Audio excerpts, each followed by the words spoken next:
Hey guys, welcome back to the channel. This is story about what if Naruto has the Kaguya Bloodline Part 1. Before I start, please do support for more amazing content and comments for Part 2.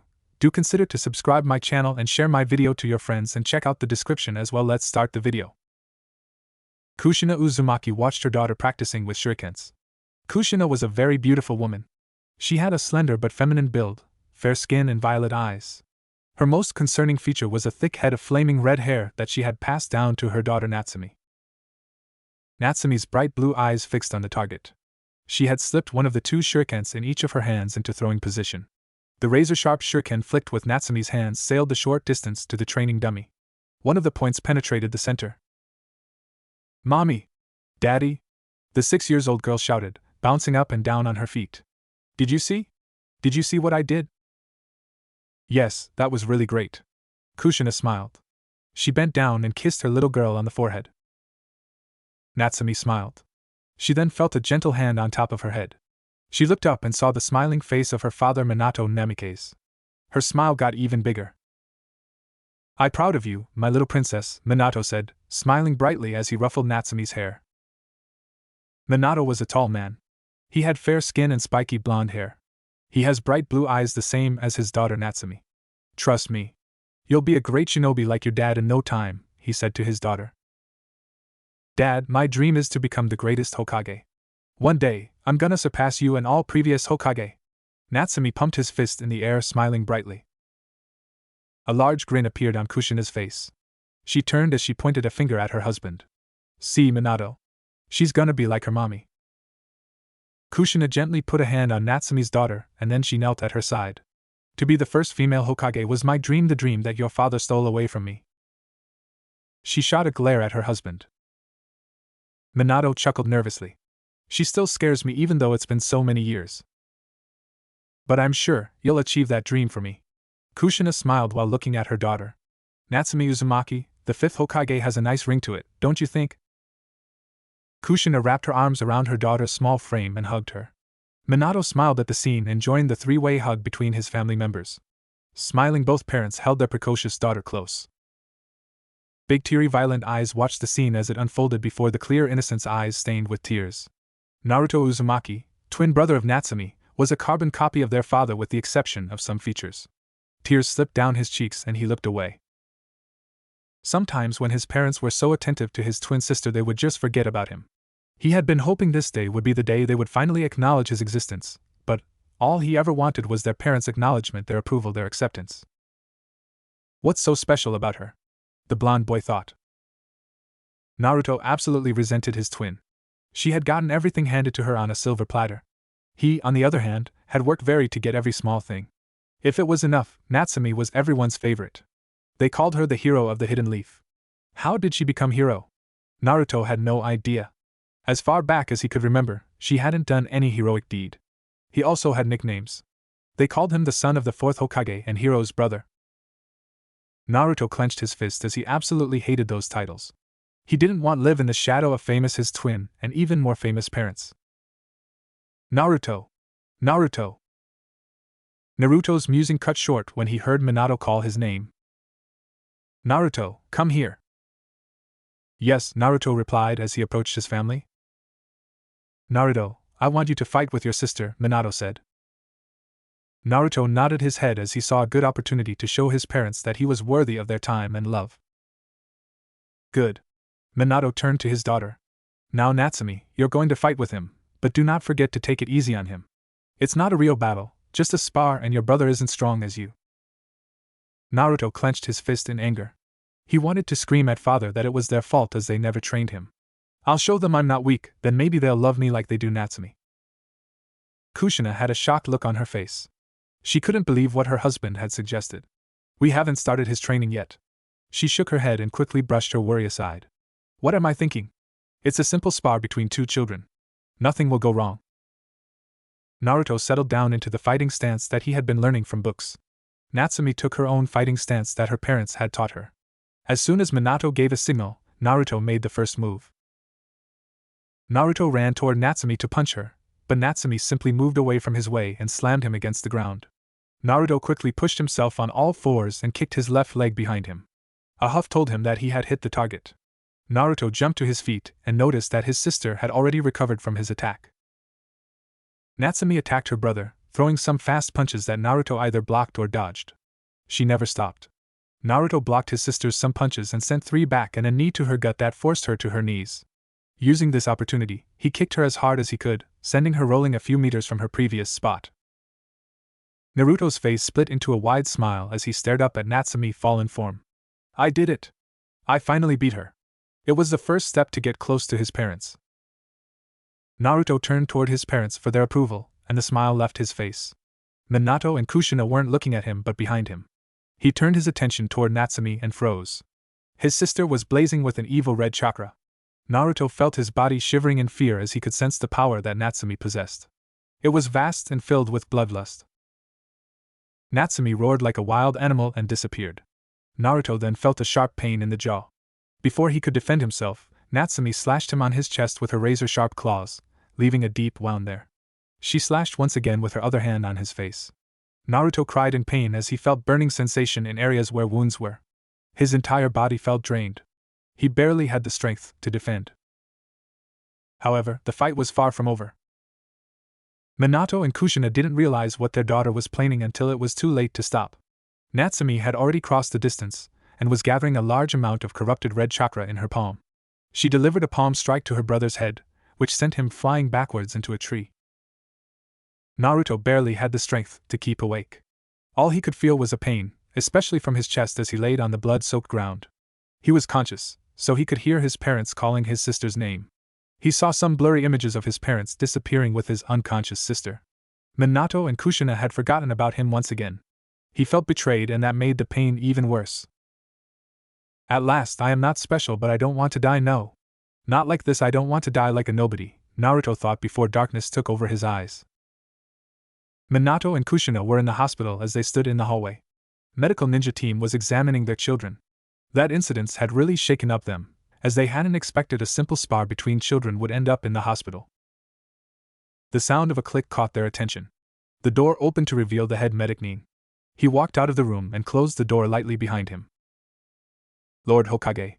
The medic greeted his leader in respect. Are they all right? Minato asked, worry clearly visible on his face. Your daughter is safe. She has a small case of chakra exhaustion. She'll be back to full health in a few hours, the head medic Nin informed.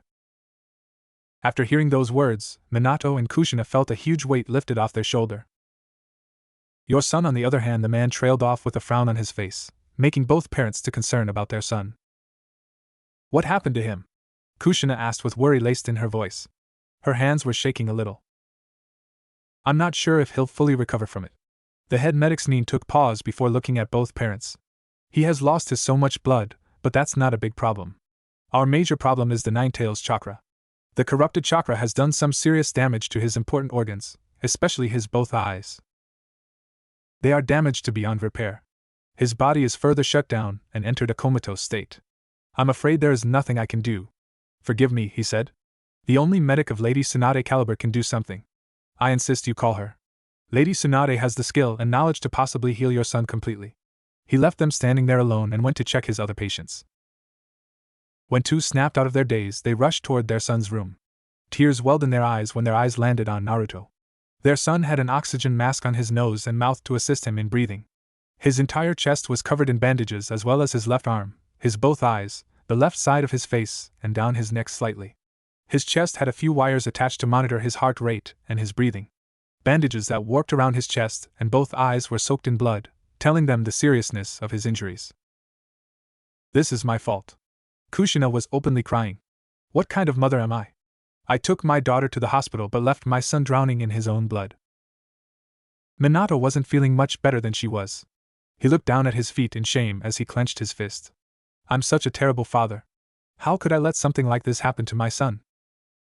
How did this happen? A man wearing a boar mask asked his partner. His partner had bird mask on his face. Both men were from Umbu Black Ops, Special Assassination and Tactical Squad. They were dressed standard uniforms which for Konoha Umbu. There's been talk, and I'm not sure if it's true or not, but there's a lot of rumors going around about it. Bird paused. He looked around to make sure no one was in earshot. It was Natsumi, he said carefully, his voice barely above a whisper. She lost control over Fox's chakra and attacked her brother under its influence. But what about the seal? Boar asked, his mask successfully hiding his shocked expression. Maybe Seal Bird shook his head as if trying to shake out the silly thought. I don't know, I'm not a seal master. Bird looked straight at the blonde-haired boy they were guarding, through the small glass window built into the door. 2 weeks had passed and Hokage's son was still in critical condition. He said, he is a strong boy, let's hope he'll wake up soon. Boar nodded, agreeing with his partner. He just hoped the boy would wake up soon healthy, not with some traumatic experience. The night was unnaturally quiet. There was no voices or sounds, not even the normal rustlings, no bird, owl or barking dog. It seemed like, by godly, that all night animals were holding their breaths as if they waited for something to happen. The moon had risen higher, and was shining in at the uncurtained window, illuminating Naruto's hospital room with a silvery light. Moonlight and darkness alike bent and danced around the injured boy, surrounding him in a hazy metallic shimmer. And suddenly light changed. A stain began to spread over the face of the full moon, a stain like pooling blood. As it spread, the moonlight turned from white to red, the blood red of pain. The glow became brighter with each passing second and began to pulse before dying out altogether. After light came darkness. Dark shadows poured out of walls. It buzzed on the air and filled the room, expanding into every corner to block out the light. The darkness bubbled and rose up in flabby, half-formed shape which reached out with feeble hands. A pair of eyes burst open in the darkness and glowed, crackling energy spewing from their crystal form. F found you. The darkness changed its shape again as it twisted like ropes, stretched and wrapped around Naruto's body as a blanket. Swelling darkness seeped into his wound, flowing in his veins, stitching all wound together. The same darkness emerged from a small black portal into a featureless, glaring white world. The ground, sky, even the far-off horizon, all brought about an almost maddening snow glare effect. The world was empty, held no life signs save for a small bubble of energy. The darkness changed its form once again as it twisted, taking a famine shape before turning into a beautiful woman. The woman possessed very delicate facial features, like extremely long, sweeping light-colored hair that touched the ground. Her featureless white eyes narrowed at the bubble as veins appeared near her temples. This chakra. The white space in front of her ripped like a sheet of paper. She stepped into the portal that led her near the bubble. She took a step forward and raised her right hand. When her dark nail touched the bubble, it burst apart and disintegrated to nothing but mere light particles. What? Naruto said. Naruto looked up at the woman with his blood-stained cheeks. She had 2 horns that came from the sides of her forehead, but he wasn't frightened by that. It was her chakra that frightened him. Her was vast. Compare with the vast sea-like chakra of her, the red chakra Natsumi had was nothing but a little pond water. The woman bent down, cupped Naruto's cheeks with her hand. What is your name? She asked, her tone voice quite emotionless. Naruto first was reluctant to answer her question, but decided to answer it. He didn't want to get her bad side. And my name is Naruto Uzumaki, he said. Why are you crying? The woman asked. My parents, Naruto stated in a dejected tone, hiding his anger and sadness in them. They care more about my twin sister than me. To them, I'm nobody. They don't care about whether I live or die. He began to sob and started to tell her everything about his parents, his twin sister, and his parents' favoritism toward her. Even after hearing Naruto's sob story, the woman's face showed no emotion. She looked at the boy with her white eyes. After a long minute of silence, she spoke again. Tell me, what are you going to do now? I do not know, Naruto answered, as he wrapped his arms around his legs and buried his face in his knees. Maybe I'll find peace here. I can help you if you want. Naruto jerked his head up at her. Why? He asked. He didn't know why this woman wanted to help him. There was nothing he could give her in return, and top of that he didn't even know her name. Why do you want to help me? The expression on the woman's face continued to be unchanged. Because I'm your ancestor, she said. Naruto's eyes widened at hearing that she was his ancestor. Ancestor, but how? He asked. From her white eyes he could tell that she had Byakugan. I don't mean to be rude, but neither my mother nor my father is related to the Hyuga clan. You've their Dijitsu. You're obviously related to them. I'm also Hyuga clan's ancestor, an originator of their bloodline. Huh. I don't get it. I'm Kaguya Otsutsuki. I'm the progenitor of the Hyuga, Sunju, Uchiha and Uzumaki clan. I'm the mother of Hagoromo, she said.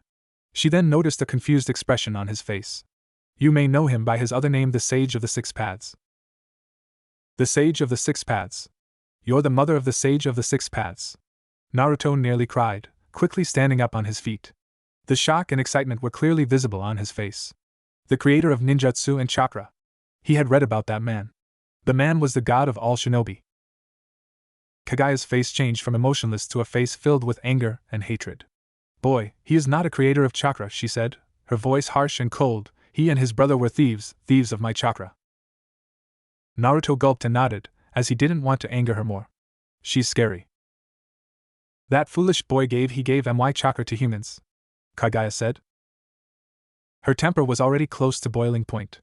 The slit on her forehead opened, showing her third eye, scaring Naruto even further. The eye had red sclerae and irides, with a ripple pattern spreading over the eyeball and nine tomo. The chakra belongs to me and mine alone, she finished. Naruto gathered some courage in his voice and asked, but why? Because chakra isn't for humans, Kaguya said, as she looked down at Naruto. Do you know how humans are using my chakra? To fight to start a war, Naruto said. His tone of voice was too matured for his age. He looked into Kaguya's eyes. To cause destruction. Kaguya's dark lips curved into a smile, showing a positive emotion. Good. You can understand. We cannot let this happen to the world, my precious nursery. But what we can do? Naruto said. Entire world has chakra and it will live forever. Then we'll unite chakra and one will take all chakra back, Kaguya suggested. Will you help me with that? How? Her statement had confused Naruto more. Is it even possible to collect all chakra? I'll tell you about it later. First, answer my question. Will you help me to bring peace in the world? Naruto hesitated, but it was the first time someone had given him attention, not to his sister. He didn't want to disappoint her. She was the first person who had acknowledged his existence. It felt really nice to him. He looked at Kaguya with his newfound determination. I will help you with my all-power, he said. Good, Kaguya said. She placed her hand on his head. Naruto's body glowed for fleeting seconds before dying down. First, let me tell you the history of Otsutsuki clans and chakra. Naruto took a place on the non-existent floor and made himself comfortable to hear Kaguya. Kaguya started. Otsutsuki's greatest skill is their ability to use chakra. Naruto Uzumaki's body was resting on a hospital bed. No one else was in the room, so they weren't able to see black glow that was emitting from his body. The glow died down after a few seconds later. Slowly, Naruto's uninjured hand reached up and gently removed the oxygen mask. His nose wrinkled as the strong smell of medicine hit his nose, telling him that he was in the hospital. He disconnected all wires that attached to his body and sat up with his legs dangling over the side of the bed. He reached up and slowly pulled the medical tape, loosening the bandages over his eyes. Light stabbed his eyes, burning, painful. He closed his eyes immediately and slowly opened them again, letting them adapt to the light. Grabbing the edge of the bed, he stood up on his feet, hobbled toward the bathroom, almost falling on his way. Naruto stood in front of the mirror, unsure he really wanted to remove the bandages. He took a deep breath, reached up, and unfastened the end of one of the bandages that wound around his head. Slowly, carefully, he unwrapped the remaining bandages. When his body was cleared, he saw scars all over his face and body. To his surprise, all scars began to heal rapidly. The skin began to patch itself up. That's new, Naruto muttered silently to himself. His skin was completely smooth and clear. He splashed handfuls of water onto his face. When he looked at his reflection in the mirror, he was briefly shocked. His eyes, they were no longer violet. He had two different colored eyes, a purple right eye and a blood-red left eyes. Both eyes had ripple patterns spread over eyeballs with no visible iris. Naruto was already familiar with the name. Rinnegan, he muttered. Naruto looked at his reflection, but it looked like something floated behind it, another face, not his own, deep inside the glass. You not just have a Rinnegan, you've Rinnegan, Kaguya said. Her reflection had formed the corner of the mirror. Your left eye doesn't have any tomo yet, but you'll receive them after gaining some experience. Mom? Naruto said, looking at Kaguya's reflection. After spending 6 months with Kaguya in an unknown place and knowing more about her, Naruto had started to call her mother. She was a better mother than Kushina. He asked, what happened to my old eyes? Your old eyes, they were damaged beyond repair, so my chakra replaced them with a new one. Thank you, mother. Naruto looked at the reflection of his dual dojutsu. Even though it was incomplete, he could still feel the great power coming from it. I haven't much chakra left, so listen carefully, my son, Kaguya said. I've sent a message to someone close to me. He is my will, so you can trust him. He'll assist you in your training as well as accomplish our goal. Will I see you again? He asked, afraid she would disappear forever. Yes, you will, she said, and her reflection faded away from the mirror. Naruto took a deep breath as he closed his eyes and cut off his chakra flow. A few seconds later his eyes opened again, showing his normal violet orbs. The Hokage Tower was among the largest edifices in Konoha, containing the chambers for the Hokage as well as meeting places for the council, abbey, and various other workers, all of whom reported to the Hokage as the final authority over the ninja of the village. The fire daimyo might have been the lord of the land, but the Hokage commanded its troops. The fourth Hokage, Minato Namikaze, sat in his office, signing for the 100th time that day. It had been 6 months since that incident. Those months had been a living nightmare for him and his family as they waited in desperate hope for a breakthrough in Naruto's condition. Minato's eyes landed on the only picture he had his entire family on it. In it, he was holding his wife while their hands were on one of Natsume's both shoulders. Naruto was off to the side with a sad look on his face. He looked away as that picture reminded him of mistakes he had made with his family. His mistakes had been mostly affecting Naruto more than anyone else in the family, and he had so blind to see it. Minato remembered why he did that. It was all because of the prophecy. Believing his daughter was the child of prophecy, he had chosen Natsume over Naruto in hopes of ensuring the safety of the world. By doing that he pushed his only son to side. He felt ashamed for what he had done. Then something unprecedented happened. The glass of picture frame cracked vertically, separating Naruto from the rest of the family. It was an ominous sign which worried him greatly. Minato! A voice called out urgently. Minato turned the head toward the direction the voice came from. There stood the one person he hadn't seen in a while, his sensei Jiraiya. Even after all these years, he could say his teacher hadn't changed much in an appearance-wise. He was still a tall man with waist-length, spiky white hair that tied back into a ponytail, with 2 shoulder-length bangs that framed both sides of his face. He also had red lines that ran down from his eyes and wore a horned forehead protector with the kanji 4 oil, which denoted his affiliation with Mount Maiboku. Sensei, what are you doing here? Minato asked as he watched the man jump in through the window. Did you find Lady Tsunade? To find Tsunade, he had contacted his sensei. Jiraiya was a spy master and a former teammate of Tsunade, so he was the only person who could possibly find her. Jiraiya shook the head negatively. I'm really sorry, Minato. Minato slammed his hands on the table and stood up. Then why are you wasting time here, sensei? Naruto. Jiraiya cut in, Minato, this important. What is more important than finding Tsunade? Her godson Naruto needs her. Minato, just listen, Jiraiya said. He knew his student was upset and worried. The prophecy has changed. Minato felt a pang of pain in his chest. What? What does it say now? He asked, not really wanting to find out. Well, the Uzumaki mansion was a big mansion, not big as Uchiha or Hyuga, but still big enough for 4 people. It had a large compound which was comprised mostly of large training grounds and gardens. Kushina was sitting down on the couch in the living room. She was looking at the only picture she had her entire family together. It was the identical picture her husband had in his office. She still couldn't believe what they had done. She couldn't call herself a good mother. Hell, she couldn't even call herself a mother at all after what she had done. How could I have pushed one child away in the favor of the other? She took one last look at the family picture, but before she could leave something happened. The glass of the picture frame cracked. She felt a slight pain in her chest. Kushina. Minato's voice called her name when he flashed into the living room. Natsume was having tea with her friends who were chatting happily. Next to her sat the only other person whose family had blonde hair, Ino Yamanaka. On her other side sat her timid friend, a girl with pretty indigo hair color and lavender eyes, Hinata Hyuga. Natsume thought about her brother. Naruto's bloodied face was embedded in her mind. She sometimes had nightmares about the same face calling her killer. She tried to forget and reached for her teacup. But when her finger touched it, the cup cracked before it shattered completely. A pain swelled up in her stomach at the same time, and she fainted on the spot. The last she heard before losing her consciousness was her friends calling her name again and again. Inside Natsume's seal, there was a gigantic cage as ominous shadows swirled in the darkness. A single red-slitted eye opened. A red-orange fox stepped forward in light, showing massive figure. The mighty fox had sensed a powerful chakra that seemed to belong an unknown entity. This chakra it's more powerful than old man's. The monster fox rose to his feet. His eyes flashed, and he let out his mighty roar. A flame-like red aura formed around his body. Heat vented out of him like a furnace.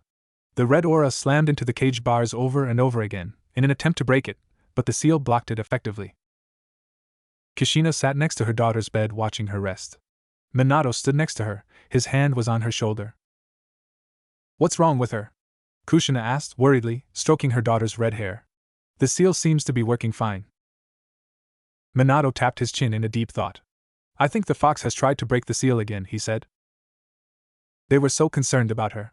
After hearing the new prophecy, they couldn't get it out of their head. What did it mean?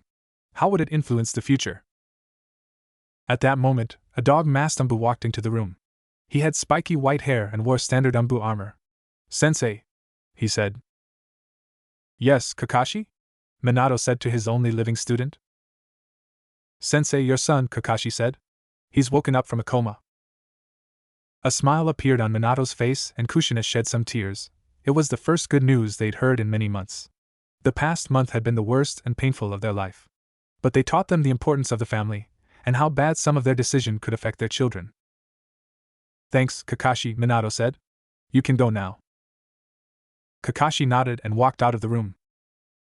"Thank goddess, he is awake," Kushina said, relieved to know her son was awake. "I hope he'll forgive us," Minato said, as he realized they had something to take care of. They didn't know that they were already too late for asking forgiveness. A seed of revolution had been sown in Naruto's mind by Kaguya had already sprouted and was just blooming.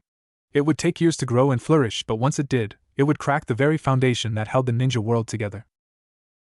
Minato sat behind his desk in the Hokage Tower trying to do his paperwork. The keyword was trying. He just placed his pen back down. Sighing in frustration, he sat back in his chair and rubbed his temples. He stared out the window of his office. The past 6 years, Minato did not want to think about it. Those years reminded him of his constant failure in everything. However, no matter how hard he tried, he couldn't stop these thoughts of flashing over and over in his mind. So many things had gone wrong during that period of time. Hyuga affair and Uchiha clan massacre were prime examples of it. Minato felt a pang of guilt and chest thinking about it. Hyuga Hizashi and all those innocent Uchiha clan members had paid a heavy price for his failures. Minato looked down at the photo that he had on his desk. His family photo. He picked it up and traced his fingers lightly over his son's picture. His son constantly reminded him that he failed to fulfill his job as a father. Naruto had become increasingly distant and cold to everyone, even toward his twin sister. As far as Minato remembered, Naruto used to be a sweet and bright child, something he and Kushina had failed to see at that time, but these days, he would hardly see a smile on son's face. His son had become a shadow of his old self. Minato had no one to blame but himself for it. His foolishness had caused his son so much pain in the past. Then there was his next child. Ever since the Ninetales chakra nearly caused her brother's death, Natsumi had developed a great fear of using Fox's chakra. Fearing for worse, she had refused to tap into the beast's chakra. All incidents had also created another problem that Minato didn't know how to resolve. Somehow the information about the incident had leaked in public, planting a seed of doubt into the Leaf citizens' mind and causing them to doubt of his words of Natsumi being their savior. The Leaf citizens hadn't shown any real open hostility toward his daughter, but Minato had seen a slight change in their behavior toward her.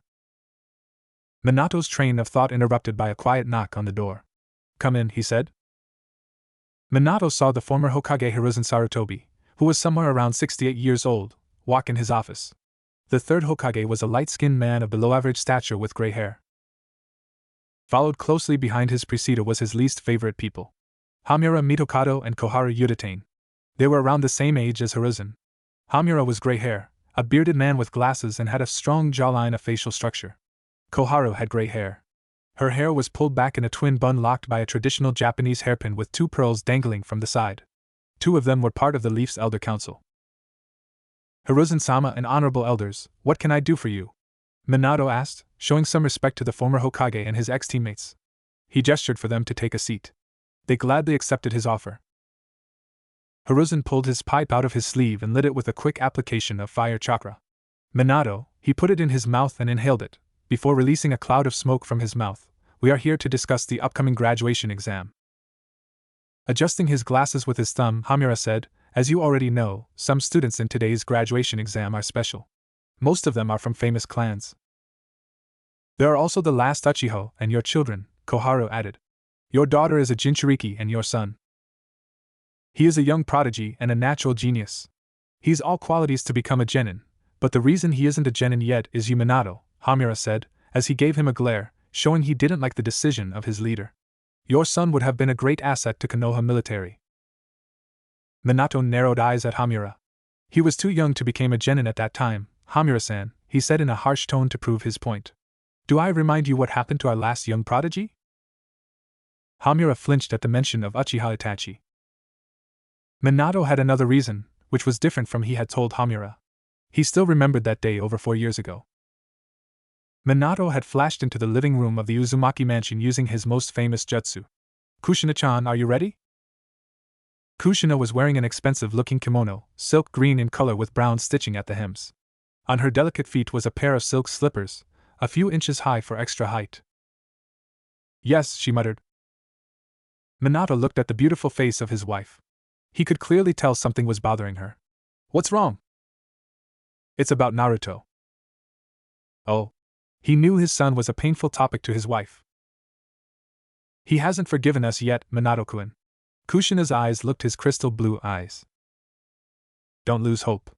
I know he will forgive us, eventually. He put a hand on her shoulder to comfort her. Where is he now? I don't know, I haven't seen him since breakfast. A noise from upstairs caught couple's attention. Minato saw his daughter walking down the stairs. Natsumi was dressed in a traditional red kimono and pair of silk slippers. She stood ready to go to the festival. You looked beautiful, little princess. Ready to go to the festival? Minato asked cheerfully, trying to lighten the mood. Yes, Dad. I'm ready to take all prizes that I'll get after winning every game. Natsumi walked toward them. She then noticed that her brother wasn't there with her parents. Hey, where is Naruto and Ai-chan? She asked, looking around to search her brother. Before Minato could open his mouth to answer her question, the front door opened and Naruto cautiously walked inside. His clothes were ragged up and had dirt spots on them. Being a leader of the village, Naruto could tell that his son had done some heavy training. Minato smiled. Naruto, get ready. We are going to the festival. Naruto raised his eyebrow. No thanks, he replied in his bored tone, and he began to walk upstairs towards his bedroom. Kushina was very stubborn. She refused to take no for an answer. She ran after her son. Minato followed shortly behind her. Naruto! Kushina shouted. Naruto stopped and turned back to see both his so-called parents. What do you want? He asked. Kushina flinched at the acidity in her son's voice. Why, Naruto? Why don't you want to come with us? We're a family. A family, you say? Naruto laughed. Since when we are family? He replied harshly before he walked into his bedroom and closed the door in front of their faces. Naruto, he hates us. Naruto's unkind words nearly brought tears to Kushina's eyes. Minato pulled her into a hug and consoled her as best as he could. He sighed. He hated to see her like this. Let's go. We've to go to attend the festival, he said. Kushina looked at her husband and asked, why? Because I'm a Hokage, it is my duty to attend public events. Kushina nodded. She didn't like it, but she was going to do this for sake of her husband and daughter. When they walked downstairs, they saw their daughter crying. Natsumi sobbed. It's my fault. He hates us because of me. She cried harder, bringing her knees to her chest and wrapping her arms around them. No doubt, she had heard everything. Kushina went to her and knelt down beside her daughter. Sure, she hushed, using a hand to gently rub her upper back. It's not your fault, Natsumi. If it's anyone's fault, it's ours. She wiped off the tears from her face. She looked up at Minato and gave him a nod. Minato went forward and grabbed his wife and daughter's shoulders. He used his famous jutsu and flashed away with them. Minato was watching all children who were enjoying themselves and playing the games that were part of the festival. He also noticed Natsumi's sour mood as she walked with them. He didn't blame her for that. Minato, Kushina! A familiar voice called. Minato and Kushina quickly turned around to see a familiar face of Hiruzen Sarutobi. Hiruzen-sama, Minato said. Hey, old man. Kushina greeted, causing Minato to sweat drop at her disrespectful behavior. Hiruzen smiled and walked toward them. After all these years, Kushina's behavior didn't bother him anymore. How are you two? We are all right, thank you for asking, Minato answered, smiling. And Naruto? Hiruzen had tried to find the boy, but he had failed to see the particular shade of blonde hair. Where is he? Minato noticed hearing their son's name. Kushina's mood had dropped again. He placed his hands on her shoulders to support her. He's home. He's not interested in the festival, he said. Why? Before Minato could say anything, he heard Ino's voice as she yelled his daughter's name out in fear. He quickly turned around. Natsumi was on the ground holding her stomach in pain. He rushed toward her with Kushina and Hiruzen following behind him. Kushina held her daughter tightly and called her name. Natsumi. MOMDD Grandpa, Natsumi weakly said, her eyes blinking rapidly as she began to lose her consciousness. Rar, she growled in a deep voice before falling unconscious. Hiruzen was worried as he could feel a large amount of Fox's chakra leaking out from Natsumi. Sensei. Kakashi had landed in front of his teacher. He was in his umbu dress code. Our sensors have picked up some unknown chakra signatures. Where? Minato asked. His azure eyes hardened like steel, showing the reason he had become a leader. Near the Uzumaki mansion. What? Naruto! Kushina shouted, as she realized Naruto was alone in the home. Kakashi, take care of Natsumi, Minato ordered before turning toward the former Hokage and his wife. Let's go! Minato used the Flying Thunder God Jutsu and disappeared with Kushina and Hiruzen. As soon as Minato, Hiruzen, and Kushina appeared outside the Uzumaki house with a yellow flash, they felt a large amount of dark chakra emanating from the inside. Naruto is in there. We need to get there quick, Kushina shouted, fearing for the safety of her son. Without wasting any time, they ran inside and went toward where they could sense the dark chakra. This chakra, it feels even more sinister than the Nine Tails, Minato thought. When they reached the source of the chakra, they saw a lot of blood over there. Just a few distances away, they found 4 bodies of unknown shinobis hanging from a big tree. The blood was seeping from where the black chains had stuck through their bodies, to the grassy ground below. Stone shinobi? What were they doing here? Hiruzen said, recognizing the symbol on masks. The big tree got the Force's attention. That tree shouldn't be there. As far as he knew, on this part of the training ground had no tree. There was only one bloodline capable of growing full-grown trees in one day, or in a few minutes. These days, only one person had that bloodline, but that person was out of the village for an important mission. The Hokage's eyes followed the chains back to their source and his eyes widened. Naruto stood there in the middle of the training grounds alone with the chains of unknown black metal protruding from his back. He yanked back the chains out of the dead bodies, making them disappear. The tree suddenly sprouted 2 branches covered in fur-like leaves. The branches wrapped around the bodies before they hit the ground. Wood release. He can use wood release, Hiruzen said as his eyes widened in surprise. Those were chakra chains. I didn't know Naruto's inherited my special chakra, did you? Kushina asked her husband. Minato had said nothing. He had been staring at Naruto's emotionless violet eyes. Minato could never forget his son's eyes. Those eyes had held no emotion in them. After that, he had denied Council's all attempts to let Naruto join early in the shinobi program. That incident had also led to question about Naruto's would-release bloodline. Thankfully, Hiruzen had come with a theory. The Uzumaki clan had close ties with the Senju clan. Maybe because of this Naruto could use the wood release like first Hokage Hashirama Senju.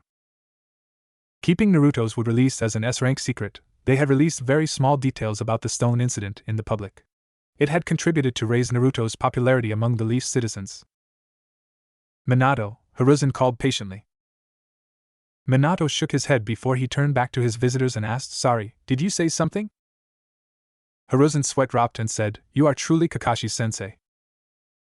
Kohara made a fake cough to catch their attention toward her before saying, Well anyway, let's talk about team's arrangement. Natsumi was sitting in the classroom of Shinobi Academy with her childhood friends. She had gotten her father's blue eyes but otherwise could have been a mini carbon copy of her mother, same build, same skin tone, same long bright red hair with strands that framed both sides of her face. Her ninja gear also looked similar to her mother's old genin gear, a short-sleeved, tan kimono-like blouse with a dark embroidered border, held closed with a black obi, a dark skirt, and stockings that stopped at her thighs and brown sandals. To Natsumi's right side was her childhood friend, Hinata Hyuga, the heiress of the Hyuga clan. She had dark blue hair, fair skin, and customary white eyes of her clan that had a tinge of lavender. She was wearing a cream-colored hooded jacket with a fire symbol on the upper right and left sleeves and fur around the cuffs and hem, with navy blue pants. Like the rest of her clan, she possessed the renowned Byakugan. She was the shy girl in the Natsume's little group. To Natsume's left side was her another childhood friend, Ino Yamanaka from the Yamanaka clan in her fairly revealing purple clothing with small silver hoop earrings. She was a fair-skinned girl of average height with blue eyes. The most noticeable trait in her appearance was her long, blonde hair, which was in a high ponytail with bangs covering the right side of her face. There was Kiba Inuzuka from the Inuzuka clan with his nin dog, Akamaru, a tiny puppy with white fur. Like the rest of his clan, Kiba had messy brown hair, sharp black eyes with vertical slit-like pupils, pronounced canine teeth, and nails that can change into claws. He also had the distinct red fang markings of the Inuzuka clan on his cheeks. His attire consisted of dark grayish pants reaching to his calves and a gray, hooded fur-lined coat over an apparent plate of armor and fishnet undershirt. Next to Kiba was a boy with his head down, sleeping. He was Shikamaru Nara, heir of the Nara clan. He had quite long jet black hair tied in a spiky ponytail, narrow brown eyes. His attire was rather plain, consisting of a green-lined mesh t-shirt under a short-sleeved gray jacket with green edges, adorned on both the sleeves and the back with a circle with a line through it, brown pants, and blue sandals. Next to Shikamaru was a chubby boy who was eating a bag of chips. He was Shikamaru's best friend, Chuji Akimichi from the Akimichi clan. He had spiky, brown hair, swirl marks on his cheeks, like the rest of his clan. He was quite husky, which was a necessity in his clan to perform their techniques.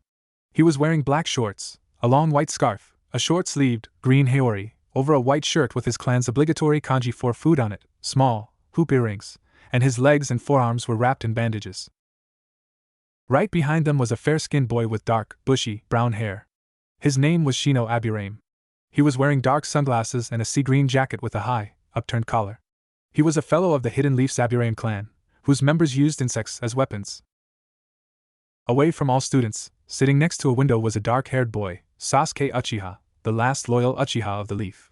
He was a fair-skinned boy who had onyx eyes and black chin-length hair. His hair was spiky in the back with bangs. His clothing consisted of the traditional Uchiha clothing, a blue, short-sleeved shirt with a high collar, and the Uchiha crest on the back and white arm warmers. Looking at Sasuke's direction with heart in her large green eyes was Sakura Haruno. She was the bright pink-haired girl with fair skin and a large forehead. Her ninja gear was a sleeveless red chipao dress with white circular designs, with a zipper, tight dark green shorts. They all were most promising and talented students who had good chances to become shinobi of the Leaf. The whole class was comprised of about 30 students. Most of them were civilian children and learning ninja arts was just fun or something their parent had forced them to do. The class was bustling with noises. All students were really excited. After all, it was graduation day. When two academy instructors walked swiftly into the noisy classroom, the entire class fell silent. They got in front of the class with their backs facing the blackboard. First academy instructor was Irika Umino. He was a man of average height and build. He had brown hair that he kept in a ponytail, dark eyes, and a scar that ran across the bridge of his nose. Next to instructor was Mizuki Tuji. He had shoulder-length, white hair that had a slight hint of blue to it, and green eyes. Both instructors were dressed in a standard The Hidden Leaf Shinobi outfit complete with forehead protector, sandals, and flak jacket. "Good morning," Irika said. "As all of you know, today is your graduation exam." He started his boring speech about ninja life. Ino leaned to the side and whispered, "Psst, Natsumi." Natsumi turned to her and in a low tone, she replied, "Yes?" "Where is Naruto-kun?" Just then, without any warning, the classroom's door flung open, catching everyone's attention there. A boy in a hooded shirt entered the classroom. He was fairly tall for his age, wearing red-black customized armor over a black high-collared shirt and black pants with matching sandals and fingerless gloves. He started to move toward his seat at the back of the class. "Naruto," Irika shouted, "you can't wear the hood inside the classroom." "Whatever, sensei," Naruto said, and he removed his hood, making most of the girls in the class blush. Naruto had the same violet-colored eyes like before, but his spiky blonde hair had gained a silver tint on it. His skin tone had also lightened in the 6 years. Kaguya's chakra had made sure that he didn't look like a clone of his father. Ignoring everyone, he took his seat and crossed his arms with a bored expression on his face. "Naruto and Ai-chan." Natsumi looked at her brother. Her face dropped, her eyes sad. Even with all training she had done with her parents, she couldn't match up against her brother. He was a prodigy, smart and strong. He was a rare genius like their father. She had tried everything to improve her relationship with him, but nothing had worked against her brother's cold behavior toward her. As you all know, today is graduation exam. It will take place in the next room. Come in there when you hear your name being called, Irika said, and he completed his speech. Irika started the test to find the potential genin. One by one, he called the name. Naruto watched Shino leave the testing room with a headband that had a blue cloth. He watched as students entered and exited either with a headband or none. But most of them are going to fail in the next test, he thought. He had heard about a test that used to weed out non-capable genin. He thought were cut off when he heard Irika called his name. Irika shouted, Naruto Uzi. He stopped in the middle of pronouncing the name, when he felt Naruto's cold stare. Now Naruto, it's your turn. Naruto stood up and started to walk toward the exam room. Good luck, Naruto-kun. Good luck. Naruto-kun, do your best. His many fangirls gave him their best wishes. Good luck, Naruto and Ai-chan, Natsumi said to her brother, who just ignored her as usual. Why does he always ignore you? Ino asked. It was one question she always had in her mind. Natsumi sighed. It's a long story and I don't want to talk about it. She looked at Naruto again as he got into the exam room. A few minutes later, Naruto came out of the exam room wearing his new leaf forehead protector around his left arm. Ignoring all congratulations he was getting from his fangirls, he sat back in his seat. Natsumi Uzumaki! Irika shouted. It's your turn, Natsumi. Good luck, Ino said, smiling. Thanks, Natsumi said. She walked towards the exam room and stopped in front of the door. Determined to make her parents proud, she took a deep breath, then cleared her mind. She opened the door and went in. Outside the academy, many parents were seen chatting with each other, or their kids. Some of them were happy for their children's success while others were sad for their children's failure. Minato and Kushina were also there. Both of them were looking their children. Dad! Mom! They heard a familiar voice shouting. Their heads turned towards the direction of the voice and saw their daughter running towards them and getting her way through the crowd. I did it, Natsumi said. She showed them her forehead protector. I'm a ninja now. One step closer to being the first female Hokage. Yes, you did it, Minato said, ruffling her daughter's hair to annoy her. Natsumi slapped his hand away. Don't do that. I'm not a kid anymore, she said, shooting an annoyed look at her father. No matter how much you grow up, you will always be my little princess. Natsumi huffed and folded her arms across her chest in frustration. Kushina smiled. She bent down to her daughter's height and gave her a hug. We are happy for you. Natsumi smiled. Wrapping her around her mother, she hugged back. Kushina released her daughter from the hug and slowly stood up. The smile never left her face. Her eyes fell upon Naruto. He was calmly walking away from the academy building with his hand in his pocket. He had his forehead protector tied around the upper part of his left arm. Naruto! She called out. She quickly caught up with him. I am really happy. Save your breath, Naruto said in a cold tone, cutting her off, because I don't care. He continued his way, overlooking the tear that fell from her eyes. Kushina, someday, he'll forgive us, Minato said, as he stood next to his wife. He pulled her into a one-armed hug, attempting to comfort her. Naruto was standing on the top of Hashirama Senju's head carved into the stone, looking down on the hidden leaf village. The hooded cloak he was wearing over the ninja gear was blowing in the wind. His unique dojutsu was active. His Rinnegan eye hadn't changed much, but his left eyes had evolved. His Rinne Sharingan had gained 3 tomo in the first ring. They were spinning rapidly around the pupil. The hidden village of leaves is a beautiful village. Having very bright and warm weather, it's a great place to live to anyone. It's also one of the most powerful villages in existence, responsible for producing many of the greatest ninja in history like Hashirama Senju, Tobirama Senju, Hiruzen Sarutobi. It's painful for me to admit that Minato Namikaze is also one of them, he said. He crossed his arms as he looked up at the moon shining brightly in the night sky. But this village also has dark histories. It's also responsible for creating many deadliest missing ninja, don't you think? Yes. Madara Uchiha, Orochimaru, Tobi, and Itachi Uchiha were Leaf's ninja before becoming criminals, a voice answered his question. Naruto turned toward a strange mutated creature. The creature had a human-like shape and facial features, white skin, short green hair, a lone yellow eye, as well as unusually rounded teeth. You're right, White Setsu, but the last one is the victim of one of the Leaf's darkest secret, he said. Aha, yes, Danzo and his root umbu. So anyway, Naruto turned around and looked back at the Leaf Village. Do you have any interesting news for me? Yes, Zetsu said in a slightly cheerful tone. It's about Academy Instructor, Mizuki. In the deep forest, Iruka and Mizuki were battling against each other, but as things stood, it seemed Mizuki would be the one to prevail. Give the scroll back, Mizuki! Iruka shouted. Mizuki only laughed and said, with this scroll, I will become invincible. Mizuki slashed Iruka's shoulder with a poisoned kunai. The poison was soon to start its effect on Iruka's body. He suddenly began feeling tired and dizzy and fell to the ground. With his blurry eyes, he looked up and saw Mizuki bring a kunai down to him to finish him. So this is it, this is how I'll die. Iruka closed his eyes and waited for the inevitable. He had a good life, and he was not afraid of death. The sound of kunai clang snapped him out of his own thoughts. He saw a hooded figure block the kunai and push the traitor away. An umbu, thank God, Iruka thought. But he was proven wrong. Naruto, Mizuki said. Iruka looked up at the hooded figure. Even with blurry eyes, he could see there was a familiar silvery blonde hair sticking out from the hood. Naruto? What are you dining here? You! How dare you try to ruin my plan? Mizuki shouted. Whatever, Naruto snorted, putting his hands in pockets. Gritting his teeth, Mizuki dashed toward him with kunai in his hand. Naruto! Iruka shouted, worried for his student's safety.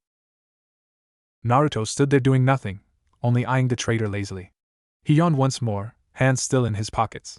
In the last moment, just as the kunai was about to connect to his chest, he simply sidestepped. He brought his knee up to the surprised Mizuki and slammed him right on his stomach, giving him a heavy blow.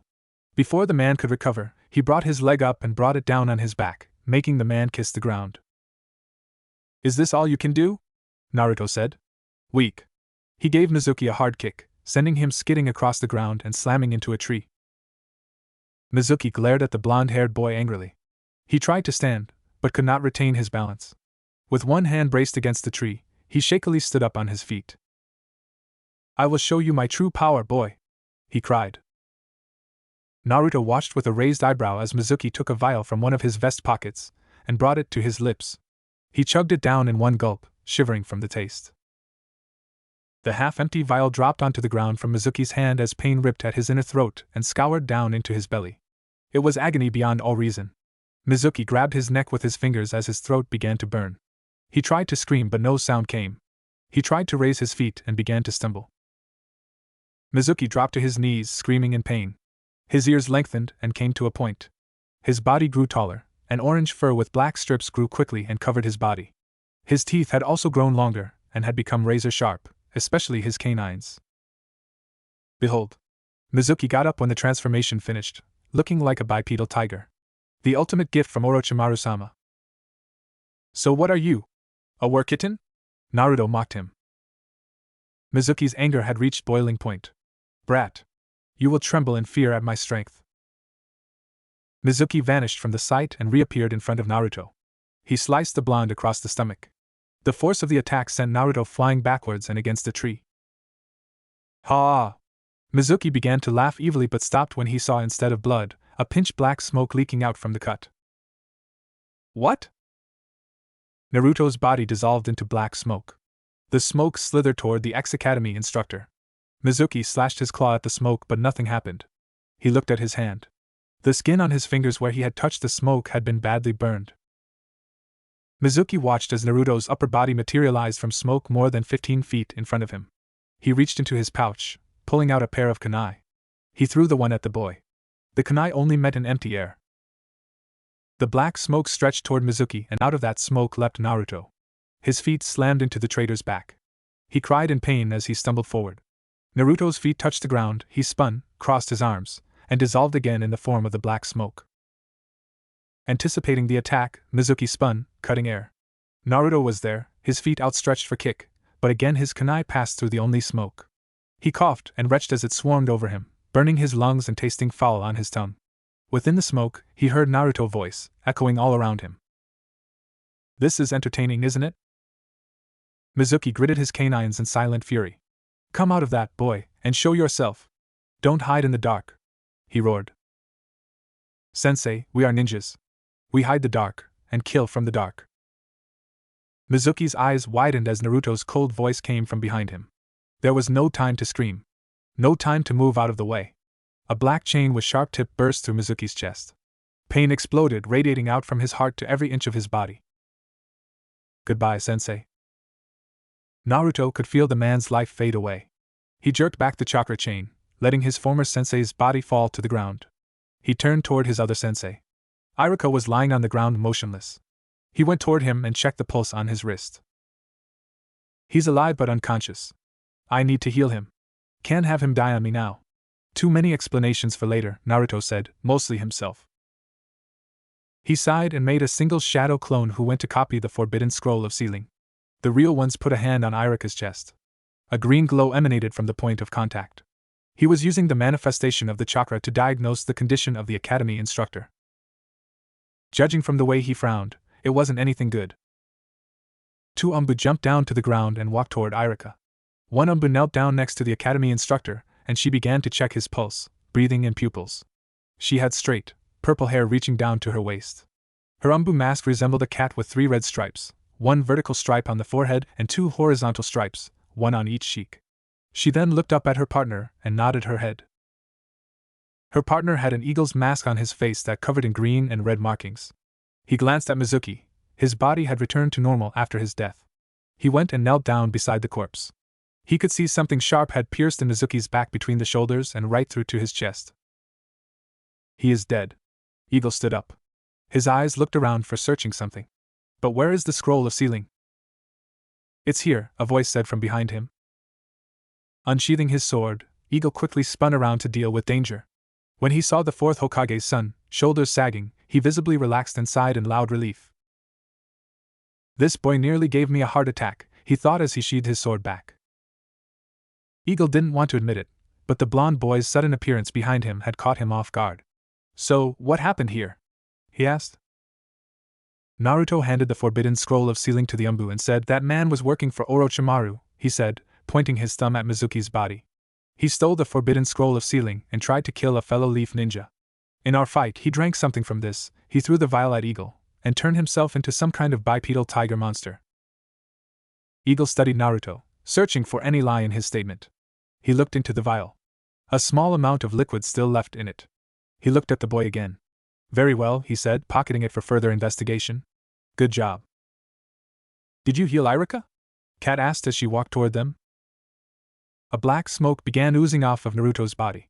Yes, I did, he said, looking at her. You did a good job healing him.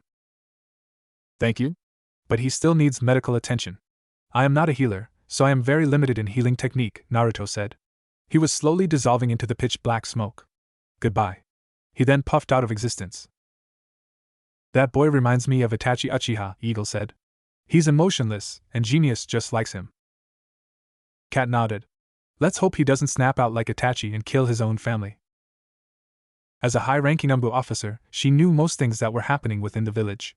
She knew about the strained relationship between Hokage's family and their son. The boy hated his own family. She couldn't blame the boy. She would have done the same thing if her family had been responsible for sending her 6 months in the coma. Then he disappeared in the black smoke, Kat said as she finished her report on the events that had happened the previous night in front of the Hokage and his advisors. Minato felt more than just fatherly pride for his son's actions. Thank you, Kat. You can go now, he said. Kat nodded and gave a bow before disappearing in a puff of smoke. Hiruzen puffed out smoke from his pipe. Genjutsu and medical ninjutsu, he said to himself. Your son is definitely stronger than we thought, Minato. It seems he's been hiding his true skills, Koharu said, looking at the 4th Hokage. Level-headed, intelligent and cunning, Hamura said, who was clearly impressed the skill Naruto had shown. He's a perfect example of a shinobi. Yes, Minato said. Now, what about the team arrangement? I think we should put both Naruto and Natsumi together on the same team, Hiruzen said. Hamura looked at his old friend and nodded. It's a great idea. This way, if Natsumi ever loses control of the Nine-Tails chakra, Naruto will be there to restrain her with his chakra chains, and if it's possible then with his wood release, he said. Minato agreed with them. Suppressing a tailed beast chakra is difficult, not impossible, he said. But we have to assign a good instructor who can help Naruto to fully grab his wood release ability. And there is only one person who can do that, the third Hokage said. Tenzo, Koharu said. She was one of a few people who knew about him. Minato said, I will speak with him. I'm sure he'll be happy to give Naruto his private lesson. Hiruzen pulled the pipe from his mouth and blew out a small puff of smoke. It's a very nice idea. It will keep his would release power secret for now, he said. Anyway, let's start forming other teams first, Minato said as he gave a signal. A Chunin brought a stack of papers inside and put them on the desk. After giving a bow to his superiors, he left. Koharu picked up the first paper. The first team is Team 10. This team will work under Asuma Sarutobi. Ino Yamanaka, Shikamaru Nara, and Chuji Akimichi will be on this team. The next generation in the Ino, Shika, Cho trio, Hiruzen said, approving the choice. He released a cloud of smoke from his pipe. Hamura adjusted his glasses and read the next paper. Team 9 is still active. He put that paper aside and picked up the next paper. Kiba Inuzuka, Hinata Hyuga, and Shino Aburame, they will become Team 8. Kurenai Yuhi will lead the team. This team can become a great tracking team with Hyuga clan's Byakugan, Aburame clan's bugs, and Inuzuka clan's dogs as well as their own heightened sense of smell, Minato said. We've some problem with Team 7, so keep it for later, Koharu said, putting Team 7's paper aside. She took another paper. Now for Team 6. Far away from the Leaf Village, in a deep forest, Naruto was seated on a rock. Legs crossed, back straight, he was in a calm meditating position. The place around him was filled with wildlife and nature. There were plenty of trees and animals around. He made numerous hand seals. Would release, nativity of a world of trees. All around him, plants started to grow. Not small plants, but giant, tall, and beautiful trees whose roots shot out of the ground into the air, crushing and merging with old trees in the forest. As they branched out, they formed leaves and caves beneath their bases. One such root burst out of the ground beneath him, lifting him off the ground. Still not good, Naruto muttered himself and he went for another set of hand seals. Does anyone have a problem with arranged teams? Koharu asked. No one protested or said anything. Accepting no one had a problem, she picked up remaining paper. Now there are just 4 students left. First 2 are your children, Minato. She took first 2 papers and placed them on one side of the desk. Another student is Sasuke Uchiha. She placed his paper next to Naruto and Natsume's papers. The final one is Sakura Haruno. She took the last paper in her hand, which was Sakura's paper, last in the line. What is in her report? Hamura asked to know more about the girl. Hiruzen picked up Sakura's paper. She is among the top students in the class. Other than Naruto, she is the only student who has gotten full marks in all written tests, he said. She has also shown in great talent in chakra control. Naruto and Natsume must be on the same team, Koharu said. And only Kakashi can teach Sasuke about the Sharingan. We could always put Sakura on a different team, Hamura suggested. No, that isn't necessary. I think I have a much better solution, Minato said suddenly, catching his advisor's attention. What's in your mind, Minato? Hiruzen asked. Put all of them on the Team 7, Minato said, shocking everyone. He quickly held his hand up, stopping Hamura and Koharu from saying anything. This team is going to be our assault and frontline combat team. An assault and frontline combat team? Hiruzen repeated. Neither he nor his old teammates understood what Minato was trying to say. Being a Jinchuriki since the day of her birth, as well as a descendant of the Uzumaki clan, Natsume alone possesses a massive amount of chakra. She can easily take a position of a powerhouse of the Team 7, Minato said. I know Sasuke hasn't activated his Bloodline Sharingan yet, but after activating it, he can become a ninjutsu specialist of the team. As for Sakura, putting her on this team may not seem like a good idea, but with her natural talent in controlling chakra, she does have the capability to become a medical nin. We all know how a medical nin is helpful to a team. He paused to let the information to sink in. The last is my son Naruto. He has shown a natural talent in most of shinobi arts. He is equally smart and cunning. With those qualities, he's suitable for a position of brain of the team. If you put that way, then it'll be a great team, Hiruzen said. He had liked Minato's idea. Yes, but leading a team of fully trained ninja and leading a team of 4 freshly graduated genin is 2 separate things, Minato. Kakashi will also have to teach all of them. Can he handle it? Hamura asked. I'm sorry, but I don't think this is going to work. Hamura had no doubt Kakashi was one of the best ninja the Leaf had ever produced. But Kakashi was also one of the laziest people he'd ever known. Maybe, Kakashi can handle this team on his own, But with the assistance of another Jounin, this plan will work, Minato said. Koharu asked, You mean another Jounin instructor? Hiruzen puffed once more and removed the pipe from his mouth. Who is on your mind? He asked Minato. Someone who can keep a tight leash on my students' bad habits. Naruto was walking toward the classroom, his head held low, the hood draped over it. He took another bite of his apple. It was the day when the recently graduated students would be assigned to Genin teams. He calmly strolled into class and threw away the remains of his apple in a dustbin that was at the corner of the room. He walked toward his desk. He looked around and spotted Shikamaru Nara sleeping in his seat. Without disturbing him, he walked toward his own seat. Sitting down in his seat, he crossed his arms over his chest and closed his eyes, being decided to get some more rest. A loud screaming woke Naruto up from his sleep. The first thing he saw when he opened his eyes was Sasuke kissing a brown-haired boy from the class. Everyone in the classroom and Sasuke's fangirls were looking at the scene in front of them with wide eyes.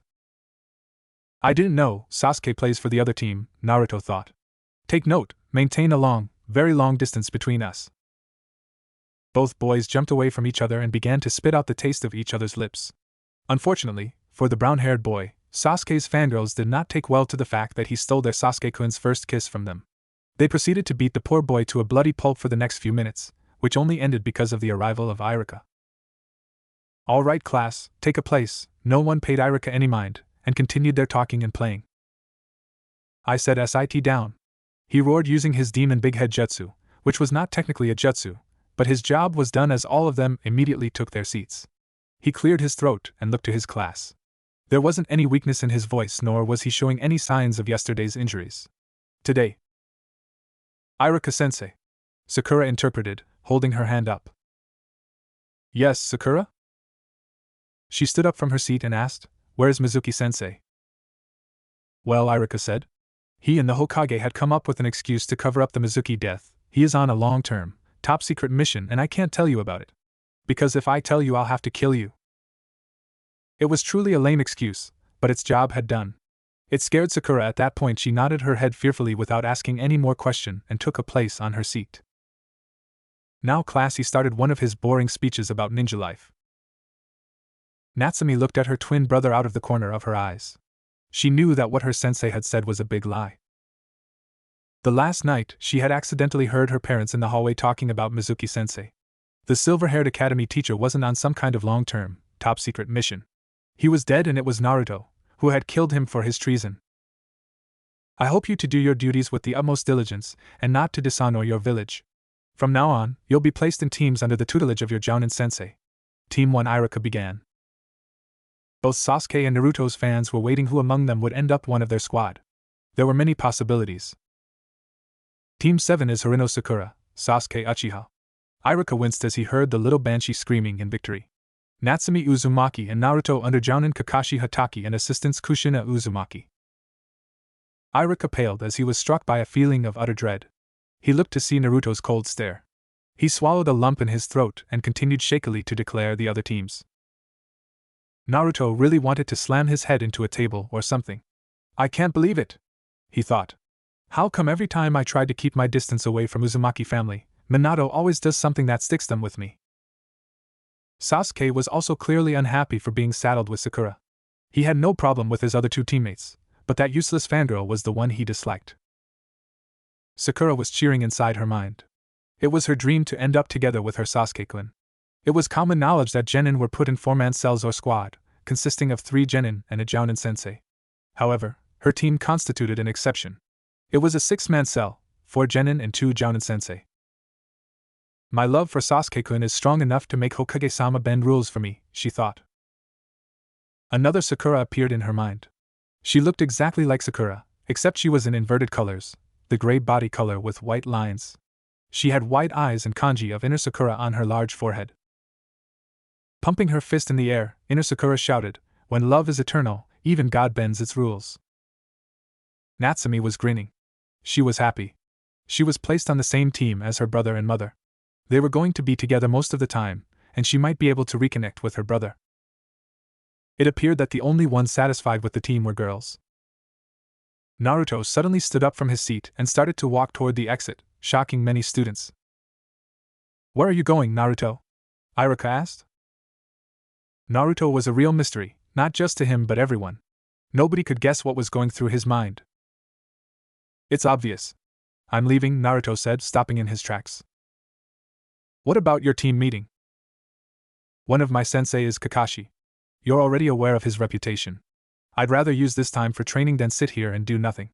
Naruto took a few steps toward the door. And please, tell my teachers I'm outside, one of the academy training ground, he said before he walked out of the classroom and closed the door behind him. Within an hour, all the teams were picked up by their sensei with the exception of Team 7. They were sitting in the classroom and waiting for their own sensei to pick them up. So I'm on the same team with a worthless fangirl and the 4th Hokage's children. At least they won't be a total waste of space like her. Sasuke glanced at Sakura before looking at Natsumi. He then thought about her brother. And I've someone who can possibly challenge me. Let's just hope that this Hataki and the 4th's wife can teach me useful things that can help me against him. Meanwhile, with Natsumi, the girl was thinking about her current team. Okay, I'm with Mom, Naruto and Ai-chan, and Kakashi Oniai-san. Thank you, Dad. But she looked at Sasuke and then Sakura. But why did you put the class emo and his fangirl on my team? Sure, I can put up being with the Uchiha, but Sakura, I don't like her. Where are they? Sakura cried, having gotten sick of waiting. She was just trying to vent some of her frustration from waiting as well as having Sasuke neglecting her the whole time. Sakura, please keep your voice down, Natsumi said, rubbing her ears.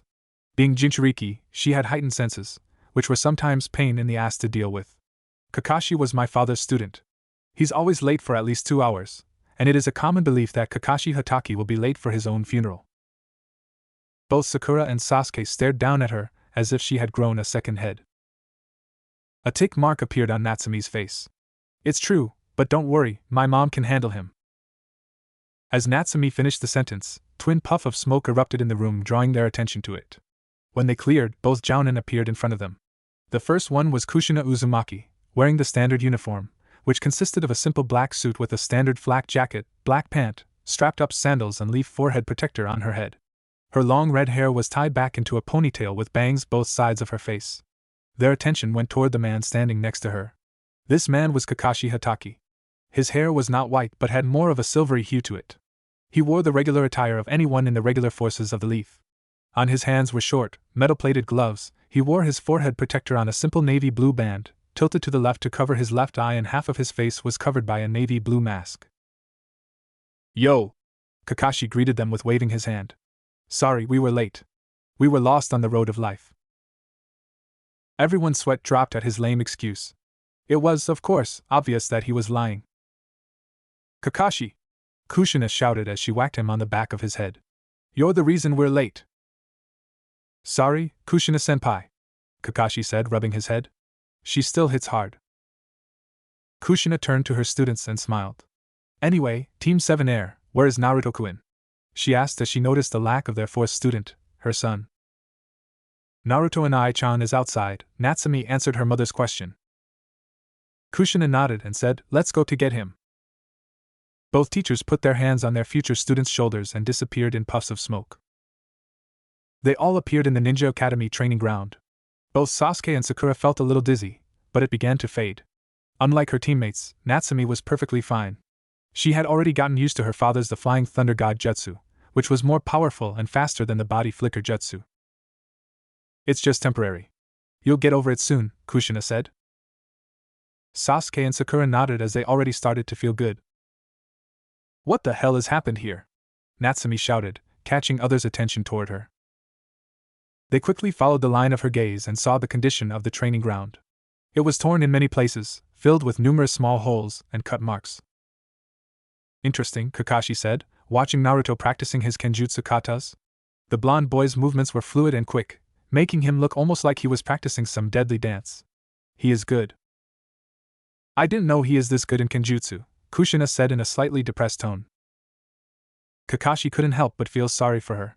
Being close to the Hokage's family, he knew that the relationship between his sensei's family and Naruto was non-existent. Putting Kushina and Natsumi on the same team with Naruto, Minato was only trying to repair the relationship between them. He looked back at Naruto and couldn't help but think that the boy was the perfect example of a shinobi. He was intelligent, calculating, and secretive, but he was also dark and lonely. The primary qualities were good to have, but when connected to the last two, it could form a very dangerous combination. Best examples of that were Orochimaru and Itachi Uchiha.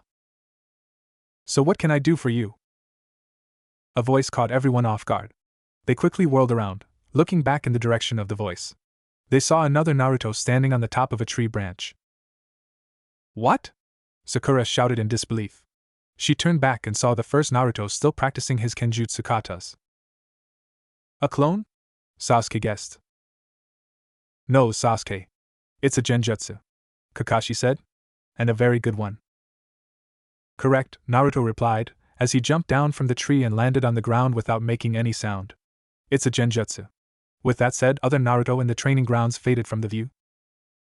Natsumi asked, but when did you cast it? A good shinobi never reveals his secrets, Naruto told her. He looked at their faces. Both Natsumi and Sakura were looking at him with expressions of awe. Kushina was looking at him with a pride. Sasuke, he was staring at him with some jealousy as he realized just how strong he really was. He turned his head to Kakashi, and saw no expression on his face. I really wanted to see his expression, Naruto though. Okay, you four, meet us on the roof in 10 minutes, Kakashi said. Both teachers used the body flicker jutsu to disappear in puffs of smokes. Without saying anything to the others, Naruto turned himself into a pitch-black smoke. The smoke dissolved into the air, leaving Sasuke, Natsumi, and Sakura alone in the training ground. See you guys up there, Natsumi said, as she ran toward the academy. After seeing this, Sasuke frowned, but he quickly decided to go up to the rooftop, where he left the ground with Sakura following behind him. When Sasuke and Sakura arrived on the rooftop, they found Natsumi sitting on a stone bench. She was looking at the scene in front of her with an amused expression on her face. Kushina stood, holding up an orange book in her hand. In front of her was Kakashi, who was attempting to take the book away from Kushina. Finally, there was Naruto. He was leaning against the wall and reading his own book, ignoring everything that was going on around him. Please, Kushina-senpai, Kakashi said, kneeling in front of her. This is the first edition, and signed the copy of Ika Ika Paradise. Kakashi, Kushina said, releasing a small amount of her killing intent. I'll burn you and your every book if I ever find you reading this trash in front of my children or students again. Got it? Kakashi gulped and gave a fearful nod. Good. She threw the book at him. She absolutely hated these perverted books her husband's teacher wrote. Kakashi quickly caught the book and put it in his flak jacket's pocket. He didn't want to make Kushina angry. The last time when he had made her angry, she had tied him up with a chakra-suppressing rope and left him hanging upside down on the tree. The thought of that time still made chills run up and down his spine. He still had nightmares about it. Sakura and Sasuke's sweat dropped. Is he really a jounin? They thought before they sat down next to Natsumi. Seeing drama was over, Naruto snapped his book close and took a seat next to Sasuke. Kakashi and Kushina sat on the steps, which were opposite side of their students. I think we should get to know each other better first. Let's start with telling your name, what you like, what you dislike, and your dreams for the future and your hobbies, Kakashi said, looking at his future students. How about you go first, sensei, so we know what we have to say, Sakura said to Kakashi. Alright then, I'm Kakashi Hatake. I have no desire to tell you my likes and dislikes, my dreams for the future. As for my hobbies, I have lots of hobbies. The only thing we learned about him was his name, Sakura and Sasuke thought. Natsumi's sweat dropped. Seriously, Kakashi Oniai-chan is too lazy to even tell about himself to others. As usual, Kakashi and his secretive attitude.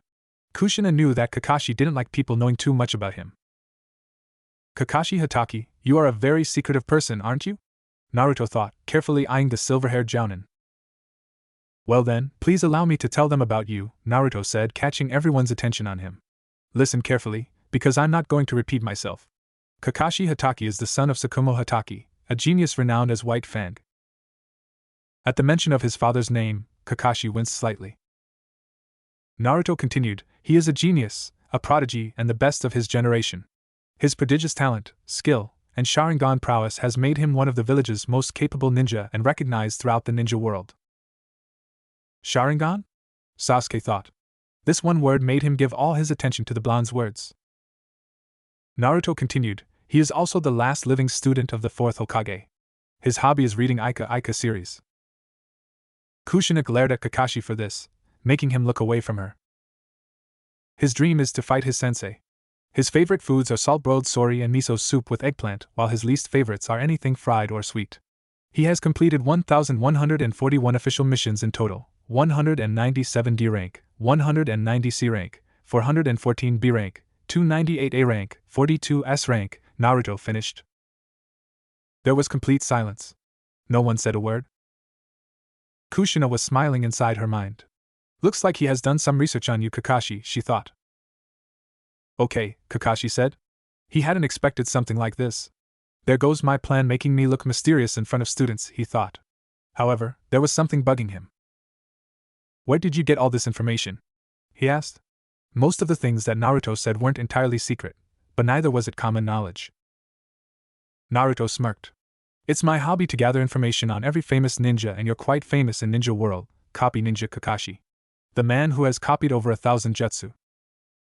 All three remaining students stared at Kakashi incredulously after hearing that he knew 1,000 jutsu with their jaw hanging open. 10,000 jutsu? Sakura sputtered out, being the first one to snap out of the shock. Kakashi sighed and ignored her completely. It is truly a good hobby. It will certainly help you in future, he said to Naruto. Hey! Natsumi shouted, catching their attention toward her. She pointed her finger in Kakashi's direction. Why didn't you tell me about this? She asked. She had always thought of him as a lazy man, but the thought of him being a genius never even crossed her mind. Well, Kakashi said, you never asked? Hearing this, Natsumi's face faltered.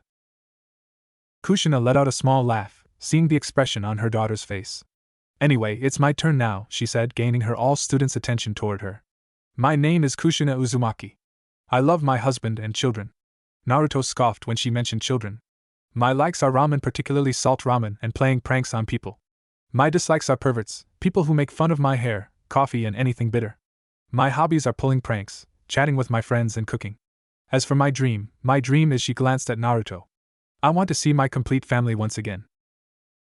Only Kakashi and Natsumi caught the hidden meaning behind Kushina's words, as they knew what she meant. Kakashi said, Okay, Natsumi, you are next. My name is Natsumi Uzumaki. I like my family, my friends, ramen, and learning new jutsu. My hobbies are eating ramen, playing with my friends, and trying new justice. I dislike traitor, perverts, and anyone who harm my family or friends. My dream is to help my mother to achieve her dream. Hearing it, a small smile appeared on Kushina's face. And I want to become the first female Hokage. She cried out the final part, pumping his fist in the air. A huge sweat drop appeared on the back of Kakashi's head. She is a mini Kushina in the team. He pointed at Sakura, who was sitting next to Natsumi. You're next, Pinky, he said, which caused Sakura to scowl. My name is Sakura Haruno. My likes are, she glanced at Sasuke. My hobbies are playing trivia games, and she looked at Sasuke again with a slight blush on her face. My dislikes are Ino Pig along with Ami and her gang, my dreams for the future, Kaya. She screamed in the excitement of what could happen between her and Sasuke in the future. Sasuke slightly moved away from her. He didn't want to stay too much closer to his number one fangirl. Can't she see I am not interested in her? He thought before shivering as he remembered his last night's dream. That wasn't a dream. That was a nightmare.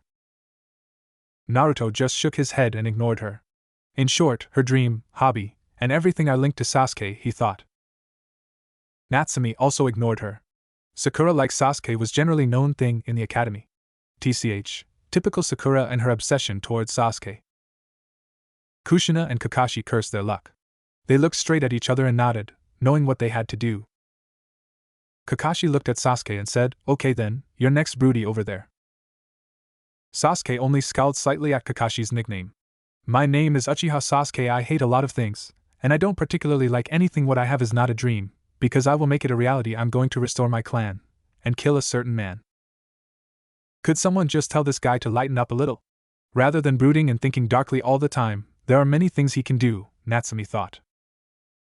Mikoto-chan, I was worried about this. It appears that loss of the Uchiha clan has made your son hung up on revenge. Kushina looked up at the sky, remembering her late friend, Sasuke's mother. If he keeps going down this path, it will only lead more sorrow for him and everyone around him. Let's hope we can save him before it's too late. Kakashi sighed, as he knew he and Kushina had a lot of work to do. Naruto sneered. Idiot. Revenge has blinded him from seeing the power gap between him and his brother. Itachi is a prodigy and genius. Running after him without any strategy and power will only kill him. There was only one person whose thought was separate from the others, and it was Sakura. She had a dreamy look on her face. Sasuke-kun is so CLL. And now, last but not least, Mr. Rookie of the Year, Kakashi said, looking directly at Naruto. Naruto began saying, "My name is Naruto." Kakashi raised his eyebrow at his lack of using his last name. "It's worse than I thought." Kushina looked down, so no one could see her expression on her face. He doesn't even consider himself as a part of the family, she thought.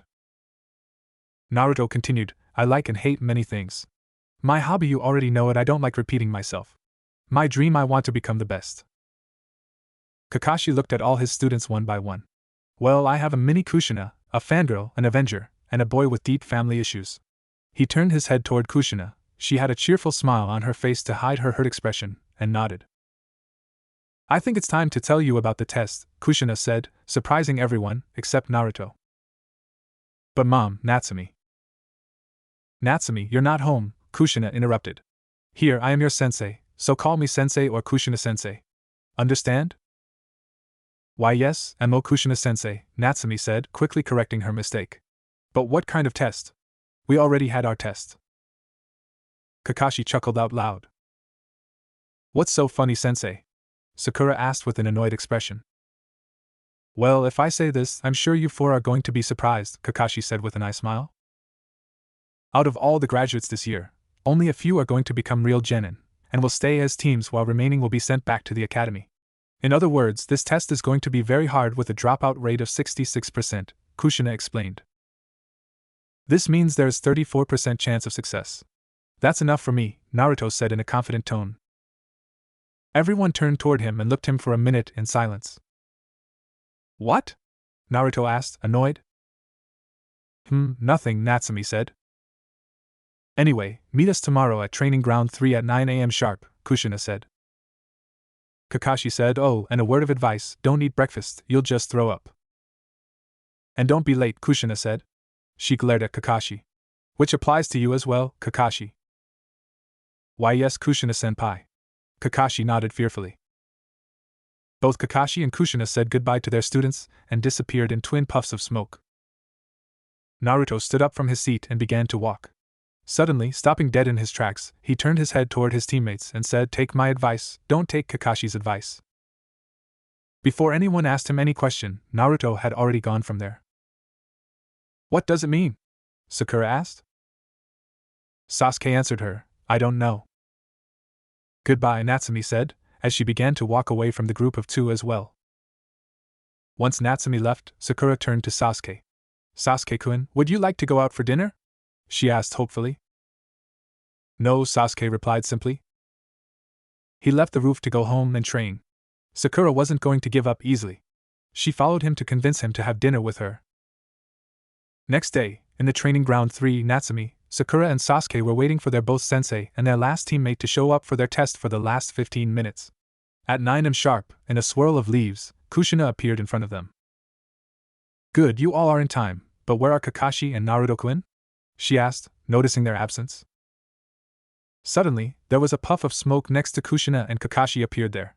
Checking his clock, he sighed in relief. "Yo," he said, greeting Team 7 and Kushina. "Kakashi?" Kushina said in a surprised tone. She looked Kakashi and then quickly checked the time. She looked up at Kakashi again and checked for any genjutsu. She found it nothing. "You're on time." "Because I do not wish to die," Kakashi muttered under his breath. "Did you want to say something, Kakashi?" Kushina asked dangerously as she narrowed her eyes at him. "Nothing, Kushina-senpai." "Good." Kakashi sighed in relief. "Anyway, where is Naruto?" he asked, when he saw only Natsumi, Sakura and Sasuke present there. "I'm here," a voice came behind Kakashi, causing him to move around in surprise. The silver-haired man's eye winded when he saw Naruto. How the hell did he sneak up on me? He observed the pale blonde-haired boy. Is he really that good, or am I just losing my touch? Both things are troubling me. "Alright everyone, here is the test," Kushina said, getting everyone's attention. "Kakashi." "Oh well," Kakashi said. He walked over 3 stumps wooden posts and put a clock on it. "Your task is getting a bell from Kakashi before noon," Kushina said. Kakashi pulled out 3 bells from his ninja pouch. "Those that don't get a bell will be tied to one of the wooden posts," she pointed at wooden posts, "and we'll eat lunch in front of them and we'll be sending you back to the academy." Sasuke glared at Kakashi. So telling us not to eat breakfast was for this. Sakura held her grumbling stomach. Thank goddess, I took Naruto and Ai-chan's advice. Natsumi smiled. She had eaten a lunch before coming here for the test. Why are there only 3 bells if there are 4 of us? Sakura said.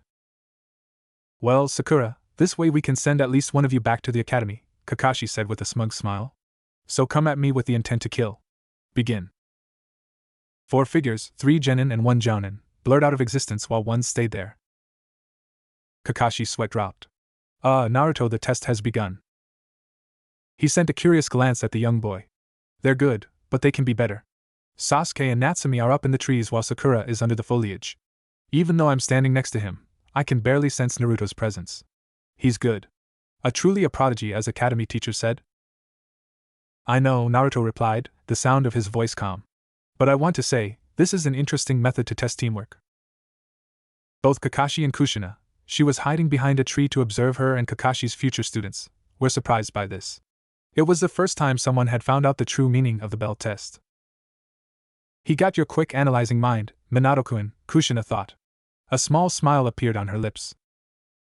So he figured out the meaning behind my test, impressive, Kakashi thought without taking his eye from the boy. So what are you going to do, Naruto? He asked. Naruto smiled and said, for now nothing. Suddenly, Kakashi felt something in the air like something was off. A genjutsu, he muttered. He made a hand seal.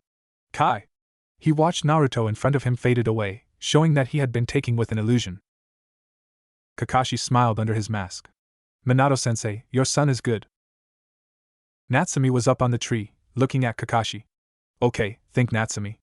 There are only 3 bells, and we need them before noon to pass the test. However, against an experienced jounin like Kakashi, this is pretty much impossible for fresh out of the academy genin like us, she thought. And why are there only 3 bells? Her eyes widened as she remembered something. In our line of work, teamwork is the most important factor for the success of a mission, Minato had said to 10-year-old Natsumi. Those bells are used to put us against each other. They want to see if we can work out our differences and work together. Natsumi smiled as she finally put all clues together. She closed her eyes and a deep breath, just trying to calm her nerves. Okay, I know Sakura is under the bushes on my right, and Sasuke is on a tree on my left, but where is Naruto and Ai-chan? Suddenly, a scream caught her attention. She acted quickly. Jumping off the tree, she ran toward bushes, in the direction she assumed the voice had come from. Upon arriving there, Natsumi saw an unconscious Sakura lying on the ground. She instantly ran toward her, knelt down beside her, and checked her condition. A genjutsu, she told to herself. Placing her front finger on Sakura's forehead, she pumped a small bit of chakra into her. After a few seconds, Sakura's eyes quickly fluttered open. Sasuke, she cried out. Haruno, shut up, Natsumi said. She had covered Sakura's mouth to stop her from shouting and giving their position away to Kakashi. Whatever you saw earlier, it wasn't real. It was a genjutsu. For God's sake, keep your voice down. After receiving a positive response from Sakura, she removed her hand from her mouth. Okay, Haruno, I think I have figured out the meaning behind the test she said before she was interrupted by Sakura. Why should I help you? Sakura asked quietly.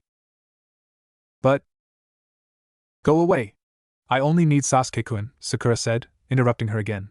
She got up and left to find her Sasuke-kun. Natsumi got angry. Eric? Stupid fangirl, I'm beginning to see why mom hates them so much, she said to herself. She looked around. Now, where is that emo? I'm not like the others, Sasuke said. Let us see after you get the bell, Sasuke-kun, Kakashi said, giving him an eye smile. Sasuke spun his kunai around his index finger. He then gripped the kunai tightly in his hand before he sprinted forward. Kakashi dodged his attempt and knocked the kunai out of his grip. He then threw some punch toward Kakashi, forcing the jounin to look away from his book. The Uchiha pulled another kunai and threw it at Kakashi, who jumped to the side to dodge them. There's no use in just using normal attacks, the silver-haired jounin said lazily. Sasuke smirked. The kunai he had thrown cut a rope, activating a trap. Several shurikens flew toward Kakashi's direction. A trap? Kakashi said as he slid along the ground, making shuriken to hit a tree that next to him. He jumped up and stood on his feet. Sasuke went behind Kakashi and kicked him. The Exumbu blocked the kick with both of his hands protecting his chest. Sasuke twisted his body downward. His finger faintly brushed the bell, making it ring. Kakashi's eyes widened and he forcefully pushed the Uchiha away from him before jumping backwards. I gave you that, you are not like the other. And Sasuke smirked. The cocky boy formed hand seals, ending with a horse and tiger sign. He inhaled deeply. Fire release, Grand Fireball Jutsu. Kakashi's lone eye winded. What? A genin shouldn't have enough chakra to do this. Sasuke put his right hand to his mouth and exhaled. He blew out a massive amount of fire out of his mouth. The fire moved rapidly towards Kakashi and left him no time to dodge. Sasuke smirked before he swiped his nose with his thumb. When the fire cleared, there was no burning Kakashi in sight. He gasped and glanced wildly. Where did he go? Behind me? No, above. Where is he? He said to himself, frustrated as he lost Kakashi. I'm where you least expect me to be. Kakashi's voice came from under the ground. That was when Sasuke felt someone grab his ankles. Wah! The boy's eyes widened in fear and disbelief as he stared at Kakashi's hands. Earth-style, underground hunter jutsu. Within seconds, Sasuke was buried deep underground, leaving only his head above the ground. Kakashi got up from the ground and crouched down looking at the boy. Kakashi stood up and he turned and walked away. He said, "Good try. Your talents are exceptional, but not good enough." Kakashi opened the book in the middle and walked away from the Uchiha. Kakashi stopped, looked up at Natsumi from the book. I was wondering when you would come out, he said. Sorry, I just had to get you alone, Natsumi said, getting into her taijutsu stance. Well, then come at me with the intent to kill, Kakashi said in a lazy tone. After getting his ass kicked by Kakashi, a humiliated Sasuke Uchiha was struggling to get out of the ground. Natsumi came out from behind one of the surrounding trees. Hello Sasuke, how are you doing down there? She asked. The last Uchiha glared at her while trying to get out of the ground even harder than before. If you want, I can help you. Go away, idiot. Uchiha elite like me doesn't need your help, Sasuke replied with an arrogant tone. A tick mark appeared on Natsumi's forehead. Then go to hell, she shouted before disappearing in a puff of smoke. From her hiding spot, behind a tree, Kushina saw everything.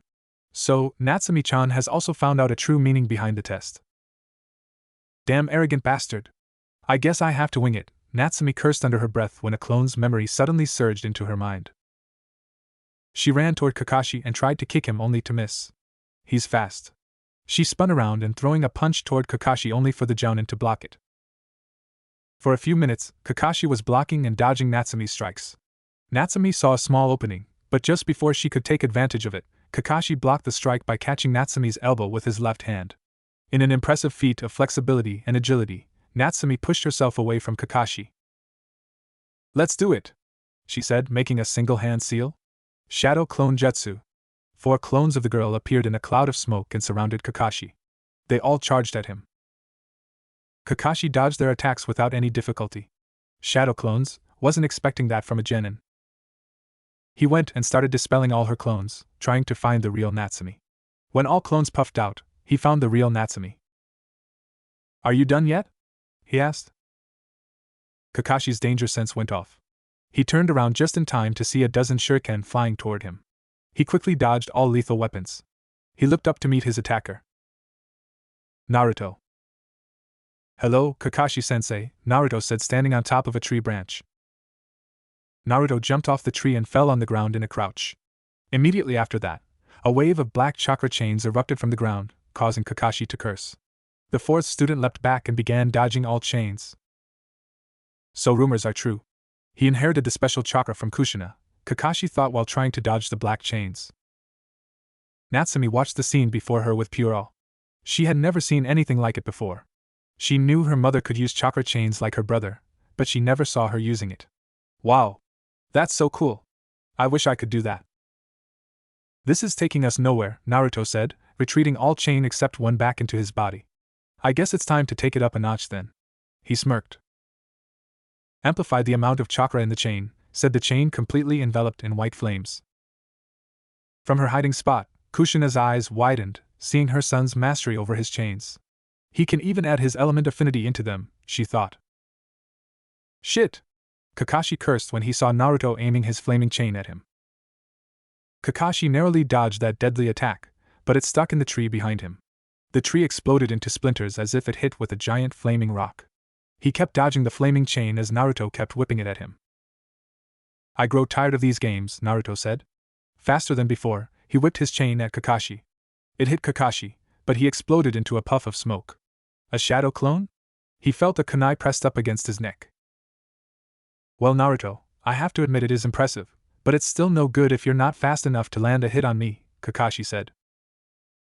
"I admit you're good, Sensei," Naruto said, "but I'm still better." Boom! Without warning, Naruto exploded in a massive explosion. Fortunately, Kakashi was able to evade the blast. Damn it! He knows clone great explosion. Kakashi got out of the smoke. Unfortunately for him, two Naruto waited for him.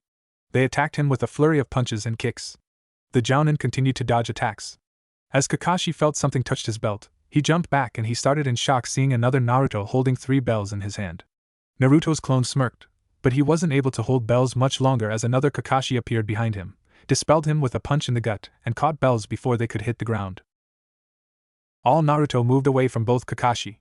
They got back into their taijutsu stance. They all were willing to fight once again. But the alarm clock rang, signaling the end of the bell test. "The time is up, Naruto," Kakashi said. "You've failed to get a bell from me." No comments, the real Naruto said as his all clones exploded into clouds of smoke. "Come with me," Kakashi said. He dispelled his clone and pulled out another orange book. They walked in silence and came where 3 stumps lined side by side. Kushina, Natsumi, Sakura and Sasuke were already there. Naruto took a place next to the post on the side of Sasuke while Kakashi stood next to Kushina. He had already put his book back in his pocket, knowing Kushina would skin him alive if she saw him with the book.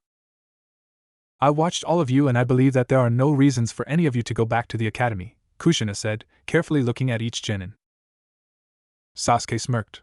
Sakura cheered, beaming, considering she had done an excellent job. Natsumi narrowed her eyes at her mother, not believing her. Naruto didn't show any visible reaction. "Instead of we think you should stop being a ninja," Kushina added in a cold voice. Kakashi nodded his head in agreement. Sasuke's smirk was replaced by anger. Sakura's beaming smile switched to disbelief. The twins didn't show any reaction. Kakashi asked, "Do you know the true meaning of the test?" "What? What's meaning? I thought we only had to get a bell," Sakura asked. "The teamwork," Natsumi said. Sasuke and Sakura stared at her. "She is correct," Kushina said. "Individual skill is important to a ninja, but what's even more important is teamwork. Sakura," she pointed at the pink-haired girl, "instead of accepting Natsumi's help, you were only thinking about Sasuke, who was far away from you." She turned to Sasuke. "And you, Sasuke, you slapped away Natsumi's offer of help and dismissed her advice without listening." She looked straight at Kakashi, who nodded his head, as he knew the strained relationship between her and Naruto. Therefore, it was up to him to tell Naruto his faults. Kakashi turned to Naruto and said, "Naruto, you knew the meaning behind my test from the beginning. Nevertheless, instead of assisting them, you just chose to watch them. Why?" "Because unlike someone, I didn't want to waste my time," Naruto said, looking Natsumi from the corner of his eye. Kakashi narrowed his lone eye at the blonde. "Naruto, you are a shinobi of the leaf, and here, we value teamwork and friendship." "I don't believe in them, Kakashi. They are meaningless to me. It makes you weak and makes you make stupid decisions. I will not be weak." Kakashi looked at his sensei's son. The mask was hiding his surprised expression very well. He is colder than Sasuke. "However, I already know the benefits of a team and teamwork," Naruto finished. "Nonetheless, it's good to know unlike Sasuke, he is willing to work as a team." Kakashi sighed in relief. "And Kakashi-sensei," Naruto called, catching Kakashi's attention again. "I think those are yours." Pulling out something from his pocket, he threw it at him. Kakashi quickly caught it. To his surprise, it was 3 bells. Quickly, reaching his belt, he saw his bells disappearing in a puff of smoke. "But how?" he asked Naruto. "Our teamwork." It was Natsumi who answered his question. A few minutes before, Natsumi had watched the scene before her with pure awe. She'd never seen anything like that. She knew her mother can use chakra chains, but she never saw her using it. "Wow! That's so cool! I wish I could do that." She was impressed by his display. "However, he can't do it all alone, I'll have to help him." Before she could do something, a familiar voice stopped her. Don't do anything stupid! Natsumi turned around and came to face with another Naruto. Narrate. Do you want to pass the test? Naruto asked, cutting her off. Yes. Then follow my lead, Naruto had said. Then I waited for the right moment and swapped bells with my clones, Natsumi explained, smiling brightly. If the other Jounin finds out about this, they will never let me live peacefully. Kakashi shivered just thinking about it. But how is this possible? I was watching you the entire time, Kushina asked her daughter. You were there standing in front of me, all alone. What you saw was nothing more than an illusion, a genjutsu that I placed upon you, Naruto answered. Well, that was a great plan, but since you have one extra bell, what are you going to do with it? Kakashi asked, looking at the twins. Taking bells from Kakashi's hand, Natsumi threw the 2 bells towards Sasuke and Sakura each. I'm giving them 2 bells, she showed her last bell to Kakashi, and I'm sharing this last bell with Naruto and Ai-chan. Kakashi gave her a deadpan look. What? You didn't say that we couldn't share a bell. She has a point, Kakashi, Kushina said, smiling. You forgot to say that. Kakashi sighed. Well, then I guess I have just one thing left to say, that he said, looking at all his students as he took a dramatic pause. You all pass. Hearing it, Sakura began cheering out happily, but it quickly ended, when Kushina spoke in a serious tone. I don't know why you are so happy, Sakura. The entire exam, you didn't do anything. Sakura looked down in shame as she realized it was quite true. This is not some game, Sakura. Death is a common thing in the ninja world. Do you understand? Sakura nodded. Good. Now you all are officially Team 7, Kakashi declared. It seems I didn't need to use backup plan, Naruto muttered under his breath, but Sasuke clearly heard him as he was standing close to him. Backup plan? Sasuke asked. You had a backup plan? Remaining 4 heads turned slowly in Naruto's direction. Well, yes, Naruto admitted as he held up a piece of paper with a seal neatly written on it. This was my backup plan. Interesting, Kushina said as she began to examine the seal. She was a Fuinjutsu master, and an Uzumaki after all. It is a basic trigger seal used to detonate one or many explosive tags. Sakura's face turned ashen white as a thought came into her mind. Please do not say you have planted explosive tags all around training ground? She asked, looking around to find them. She was also carefully watching her footing. She didn't want to accidentally activate any tags. Her statement caught everyone off guard. Explosive tags were a dangerous ninja tool. Don't worry. I've not planted any explosive tags here, Naruto said, causing everyone to sigh in relief. I've planted them into Kakashi's home, especially all over his favorite books. You've done what? Kakashi shouted when his statement finally sank into his mind. What did you think I was doing when you were busy with testing others? I went to your home and slapped explosive tags everywhere, especially on your all books. Everyone knows they are your weakness, Naruto said. If my original plan had failed, then I would have used those tags to force you to pass us. There was an absolute silence as everyone absorbed the information that Naruto had revealed. Kakashi quickly made the necessary hand seals for the body flicker jutsu and disappeared in a puff of smoke. What the hell just happened to him? Natsumi asked. He didn't even say goodbye. Kushina shook her head. He's gone to his home to save his precocious books, she said with disgust. Sakura looked at Naruto and asked, was your backup plan really necessary? Sakura, not everything always goes the way we planned, Naruto said. That's why having a backup plan set before anything goes wrong is one of the most important tasks. Okay, Team 7, pay attention, Kushina said aloud to gain her students' attention on her. Meet me here tomorrow, same time, same place. You're all dismissed except Natsumi and Naruto. Sasuke said. He turned around and walked away slowly while his loyal fangirl followed behind him. Natsumi sighed as she watched Sakura following Sasuke like she always did. She will never change. What do you want? Naruto asked coldly after he made sure Sasuke and Sakura left. Kushina said, Naruto-kun. If you want to speak about earlier, then don't bother, Naruto said, cutting her off. As a leaf shinobi, I helped her. There wasn't anything personal. Naruto-kun, listen to me, Kushina said. I want to talk about your chakra chains. What about them? You have already seen it, I don't your help. I'm much better at using them than you. I can see that, Kushina admitted.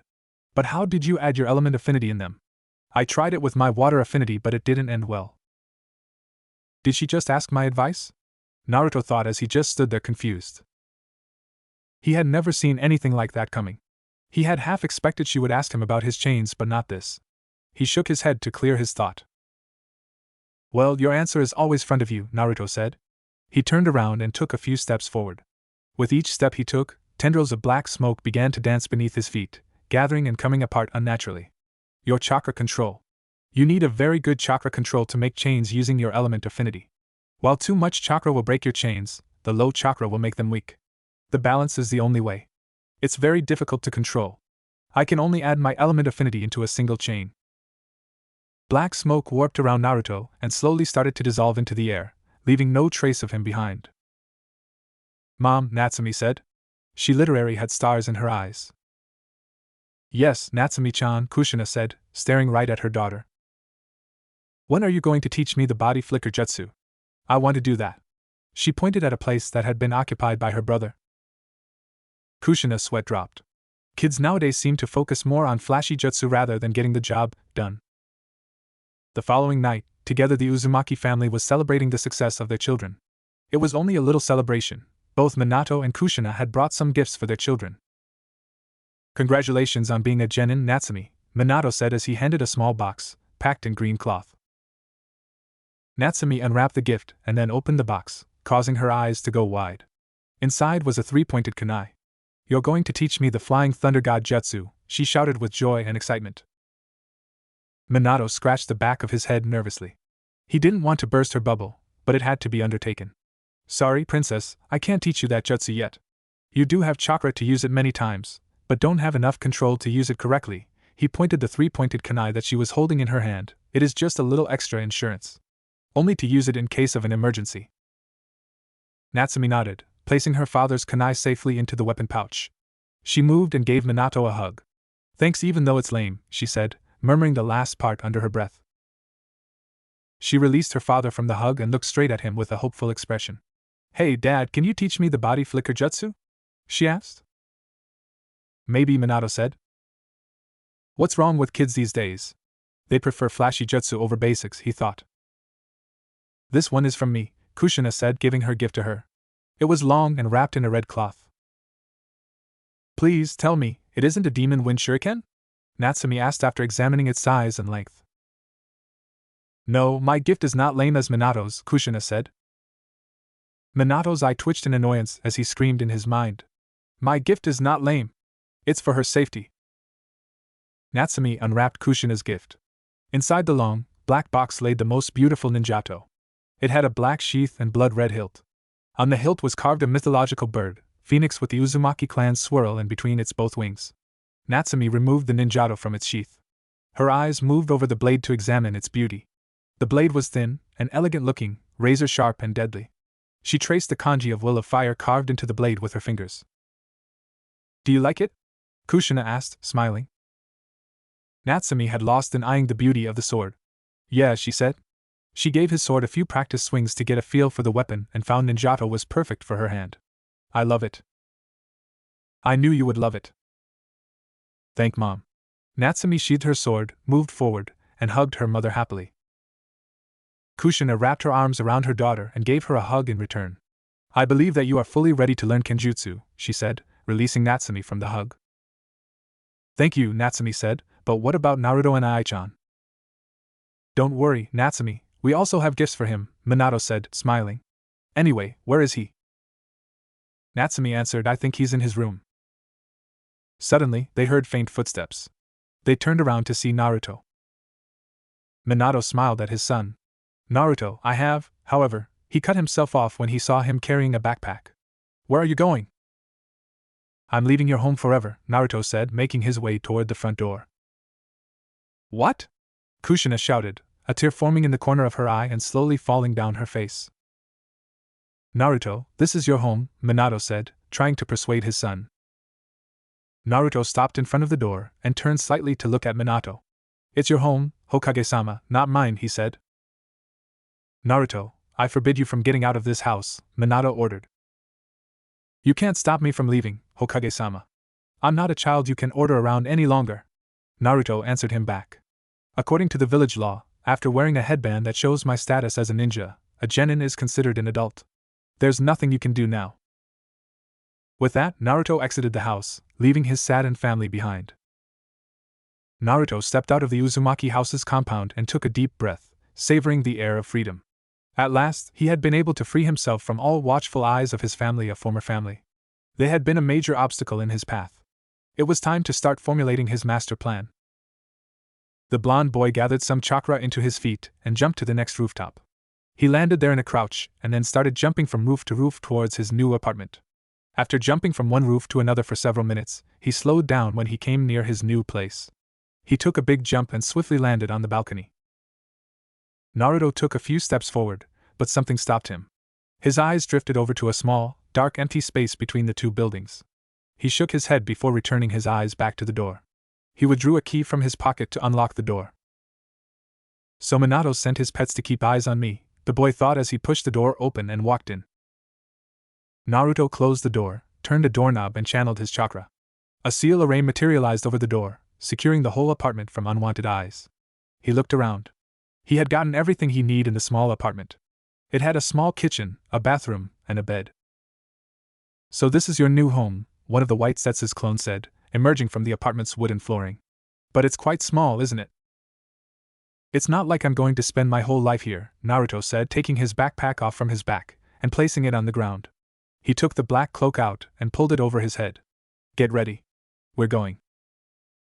Naruto looked at a spot occupied by his sofa with his heterochromia eyes. A small crack formed in the space as a time-space portal opened. It got bigger and bigger in a few seconds, big enough to enter two people. Naruto stepped into the portal with the White Setsu's clone following just behind him. Exactly half minutes after they had entered the first portal, Naruto and Zetsu's clone stepped out of the second portal. They had teleported to a very familiar place. The Valley of the End, Naruto said. It was the place where the legendary two, Madara Uchiha and Hashirama Senju, had their final battle. The two had torn the earth itself apart and created the valley.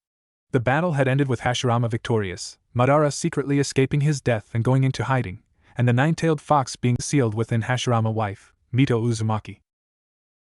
Naruto was standing on top of Madara's statue's head and looking at Hashirama's status. The statues of the two great shinobi had been built to memorialize that battle, with Hashirama on the side of the Land of Fire and Madara standing in opposition to symbolize his defection from the Leaf Village. Both were stood in the traditional shinobi sparring seal of confrontation, a protocol before engaging in a formal duel. The waterfall flowing in between both statues was serving as a border between the Land of Fire and the land known as the Land of Sound. Naruto ran vertically down on Madara's statue and landed on the surface of the water. Moving towards the waterfall, he made some hand seals before slamming hands on the surface of the water. A blood-red seal materialized on the water surface. The water from the waterfall split into two, revealing a pitch-black hidden passage. Aha, one of Madara's secret hideout, the White Setsu said, as he emerged next to him. Yes, but now, it's our secret base, Naruto said as he stepped inside. Zetsu chuckled and followed the blonde. They continued walking in the dark passage. When they finally came to the end, they found the large room. The moment they had entered, several seals had activated, illuminating a huge room. Naruto saw various weapons, a few hundred scrolls and books. They were everywhere, stacked vertically and horizontally, in wooden shelves and cases.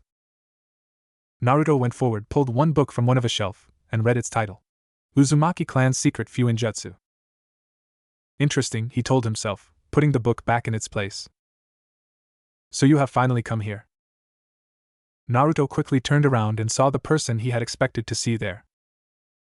TBC. Omake. Sasuke was walking in a forest near the border of the Land of Fire. He was not exactly a kid anymore.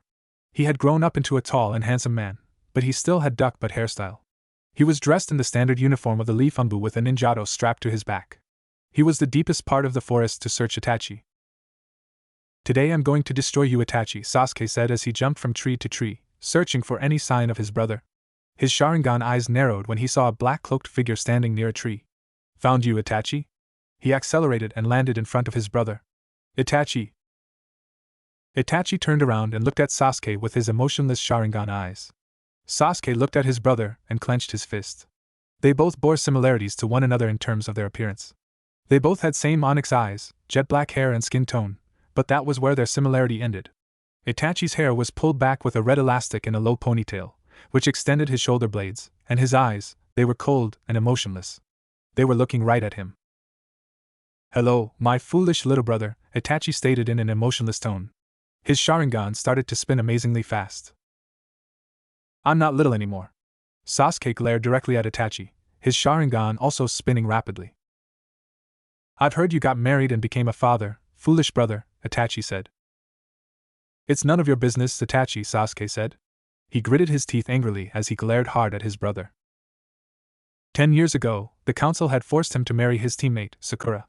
1 year after their wedding, Sakura had become pregnant and given birth to his twin sons. Sasuke shook his head. It isn't time thinking about it, he thought, not taking his eyes off his brother. "Less talking, more fighting, Itachi," he said, coming into the fighting stance. "Today I'm going to finish you." "Very well, foolish little brother." However, before they could make a move, 2 blurs landed in between them. Itachi raised his eyebrow when he saw 2 9-year-old twin boys. They both had weird features. "Dad," one boy said, looking at Sasuke. "We've come to help you." His twin brother nodded in head agreement. "Dad?" Itachi said. Itachi stared at both boys. They had Sharingans spinning in their eyes, and both of them had pink hair. "Pink hair?" Itachi blinked. He immediately tried to dispel any genjutsu that might be affecting him, but accomplished nothing even after he flared his chakra. He looked at Sasuke and then his pink-haired sons. He again looked straight at his brother before looking back at twin pink-haired boys. Then he did something Sasuke had never expected that Itachi would ever do. Itachi laughed. Itachi laughed really hard. So hard that he fell to the ground, still laughing and clutching his stomach. "Why are you laughing?" Sasuke shouted angrily at Itachi. Itachi pointed at Sasuke's sons. "Ha ha ha ha, pink-haired ha ha ha, pink-haired Uchiha boys, he said, and he erupted into another fit of laughter. Sasuke's face turned a deep red in either anger or embarrassment, probably both. He growled at his brother, who was laughing like there was no tomorrow. Itachi was laughing so hard, his eyes were red and tears were forming in the corners of his eyes. "Stop laughing, Itachi!" Sasuke shouted again. "Itachi! Itachi!" Sasuke shouted as he jolted up in his bed. Looking around, he realized that he was his bedroom. Dream? It was a dream. He shivered, thinking about it. No, it wasn't a dream. It was a nightmare. Naruto quickly turned around and saw the person he had expected to see there. "Hey, isn't it Black Zetsu?" White Zetsu's clone said in a cheerful tone. Like White Zetsu, Black Zetsu had humanoid shape and Venus flytrap-like extensions on his one side.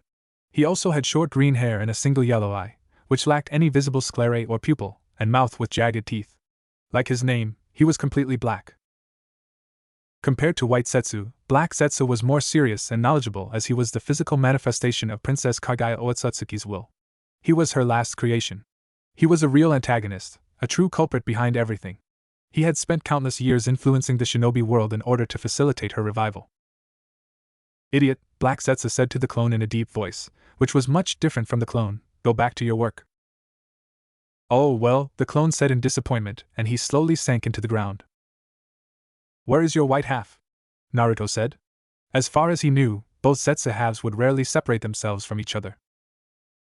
"On the mission that Pain Nagato has given us." Naruto nodded. He walked toward a stone chair and sat down on it with his arms crossed, one leg placed over other. "Why did you want to see me here?" he asked.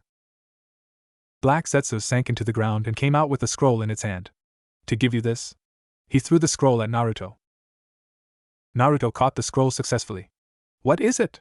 He examined the scroll. It was just a little scroll engraved with a familiar red swirl. The Uzumaki swirl? He looked up at Black Zetsu as he waited for him to say something, but he stayed quiet, so he asked again, "What is in the scroll, Zetsu?" "Probably something you would like." Naruto raised his eyebrow at it but opened the scroll. His eyes widened when he read the first few lines that had written in the scroll, and widened even further when he finished reading the scroll. He stared at smirking Black Zetsu with his eyes wide open. He asked, "Where did you get this information?" The smirk on Black Zetsu's face widened further. "I've been here since the beginning of shinobi time," he said. I know more about the shinobi world than almost any other individual. If this true, then I want it, Naruto said as he rolled up the scroll. Send some white Setsu's clones to find its exact location. Why aren't you going there personally? Setsu's clones can mimic anyone they have been in contact with, right down to their chakra. One clone can easily take your place till you come back. My teleportation has some limitations. It hasn't reached Mom's level yet. If I overuse it, I won't be able to use it until my Rinna Sharingan has fully recharged, a process which takes a considerable amount of time, Naruto said. Also, Minato is monitoring me closely. We can't take that man lightly. After all, he's a leader of the most powerful shinobi village for nothing. So we'll wait for the right time, and I am sure we'll get it soon, very soon. Black Setsu had seen the fight between Minato and Tobi. The fourth had wrecked the boy twice after figuring out the weakness in his space-time technique. Minato was truly a genius. He nodded his head. Yes, we can't underestimate that man. Anyway, tell me, Black Setsu. How is your pet project? How is Akatsuki? Naruto asked, resting his chin on a fist. Have they started to capture tailed beasts yet? No, not yet. They are currently collecting funds for the organization. Interesting, Naruto said as his eyes shifted into unique digitsu. Mind telling me everything about them? Black Setsu told him everything. He didn't leave any tiny details. He even gave him information about every member with his or her powers and weakness. After getting all information from Black Setsu, Naruto went into deep thought. Good, but let me know immediately if anything happens in the organization, he said. Black Setsu gave him a toothful smile, showing his sharp teeth. Yes, I'll keep in touch. After becoming an official team, both Kakashi and Kushina started Team 7's training with basic chakra control exercises like tree climbing and water walking, something every newly made genin should know how to do before moving toward more advanced stuff. Naruto had already known them before even becoming a genin, and Sakura had a stunning natural talent for chakra control, so those exercises were easy to them. It could not say the same about Natsumi and Sasuke. It took them more than 2 weeks to reach a decent level because of their naturally large chakra reverse. When all students completed basics, Kakashi and Kushina moved on some advanced stuff, teamwork exercises, and improving their students' individual skills. During the training sections with the team, Kushina had even managed to break fangirl inside of Sakura some degree, forcing the pink-haired girl to take her shinobi career seriously. The pink-haired girl had improved greatly after that, but much to Kushina's irritation, her obsession over Sasuke hadn't changed much. When Team 7 reached the level where both sensei wanted them to be, Kakashi and Kushina introduced their genin to the horror of D-rank missions, lowest classification missions. Those missions were usually assigned to genin team and weren't actual missions that posed almost no risk to the ninja's life. They dealt with tasks as simple as finding missing pets and weeding a garden. This frustrated all genins. The most of them would prefer to practice his or her own ninja skills rather than doing those stupid missions. They were no more than chores. It was just like any other day. Team 7 was waiting for their sensei and teammate to show up at the bridge that had become their usual meeting spot since they had become an official team. Sasuke was leaning against the bridge railing while trying to stand as far away as possible from Sakura, who was trying to get closer to him. Even though she had become less fangirl of him, she was still annoying to him. The third member of their team, Natsumi, was watching the river that was flowing gracefully under the bridge. She was thinking about a way to convince her twin, who had yet to show up, to come back to the home. Suddenly, dark smoke filled the half-bridge. Most surprising things was no one seemed to care about it. It gathered around a specific spot on the bridge, forming into a hooded figure. It was Naruto.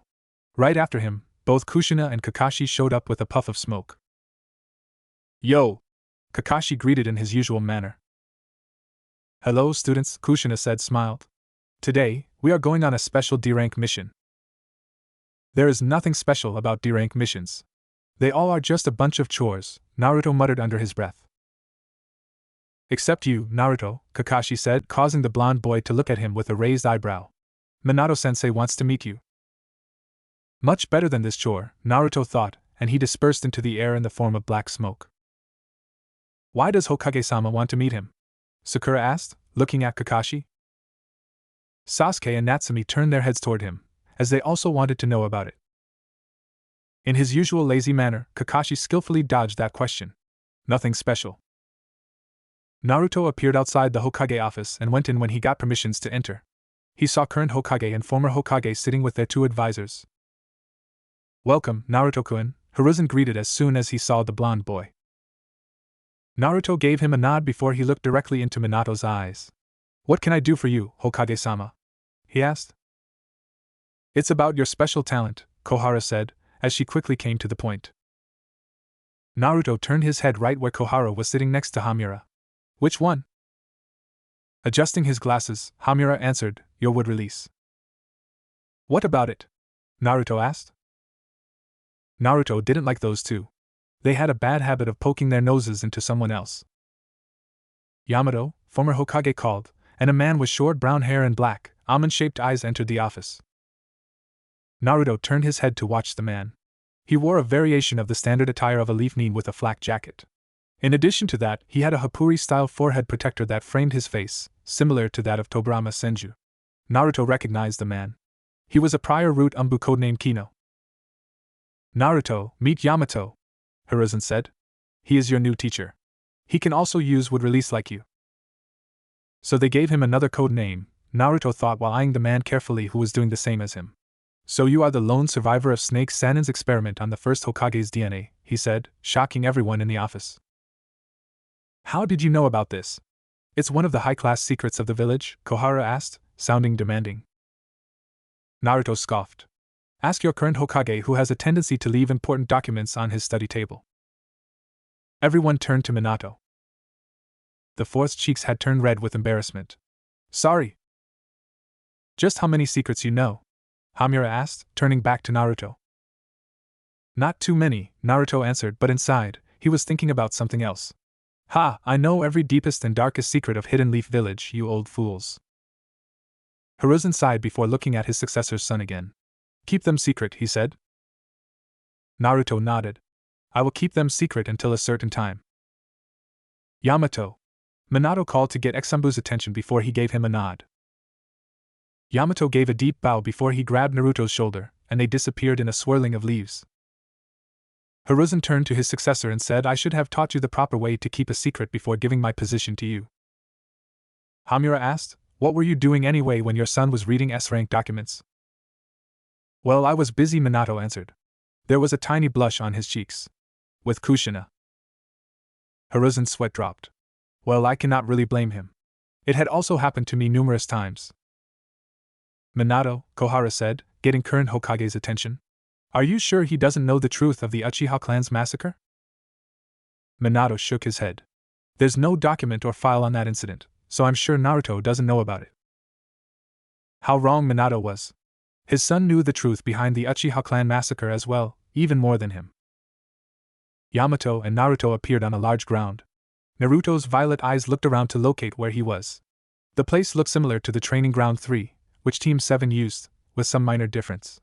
However, he could tell this ground was one of restricted training grounds that UMB used for their personal training. The safest training grounds to avoid unwanted eyes. Yamato turned and looked down at the blonde boy. Well, Namek. Naruto interrupted, call me just Naruto. Yamato stared at him, confused, but nodded anyway. Well, Naruto-san, first, show me what you can do, he said politically. Naruto nodded, and waved his hands up. In less than a minute, he was standing on a branch of a fully grown-up tree. He jumped onto the ground and waited for Yamato's reaction. Your control over wood release is impressive, Yamato said as he was clearly impressed by his display. Wood release was very hard to control due to the sheer life force it had. Do you know any jutsu? He asked. Naruto smirked. Just because he had decided to hold back his real skill of using wood release didn't mean that he couldn't show up a little.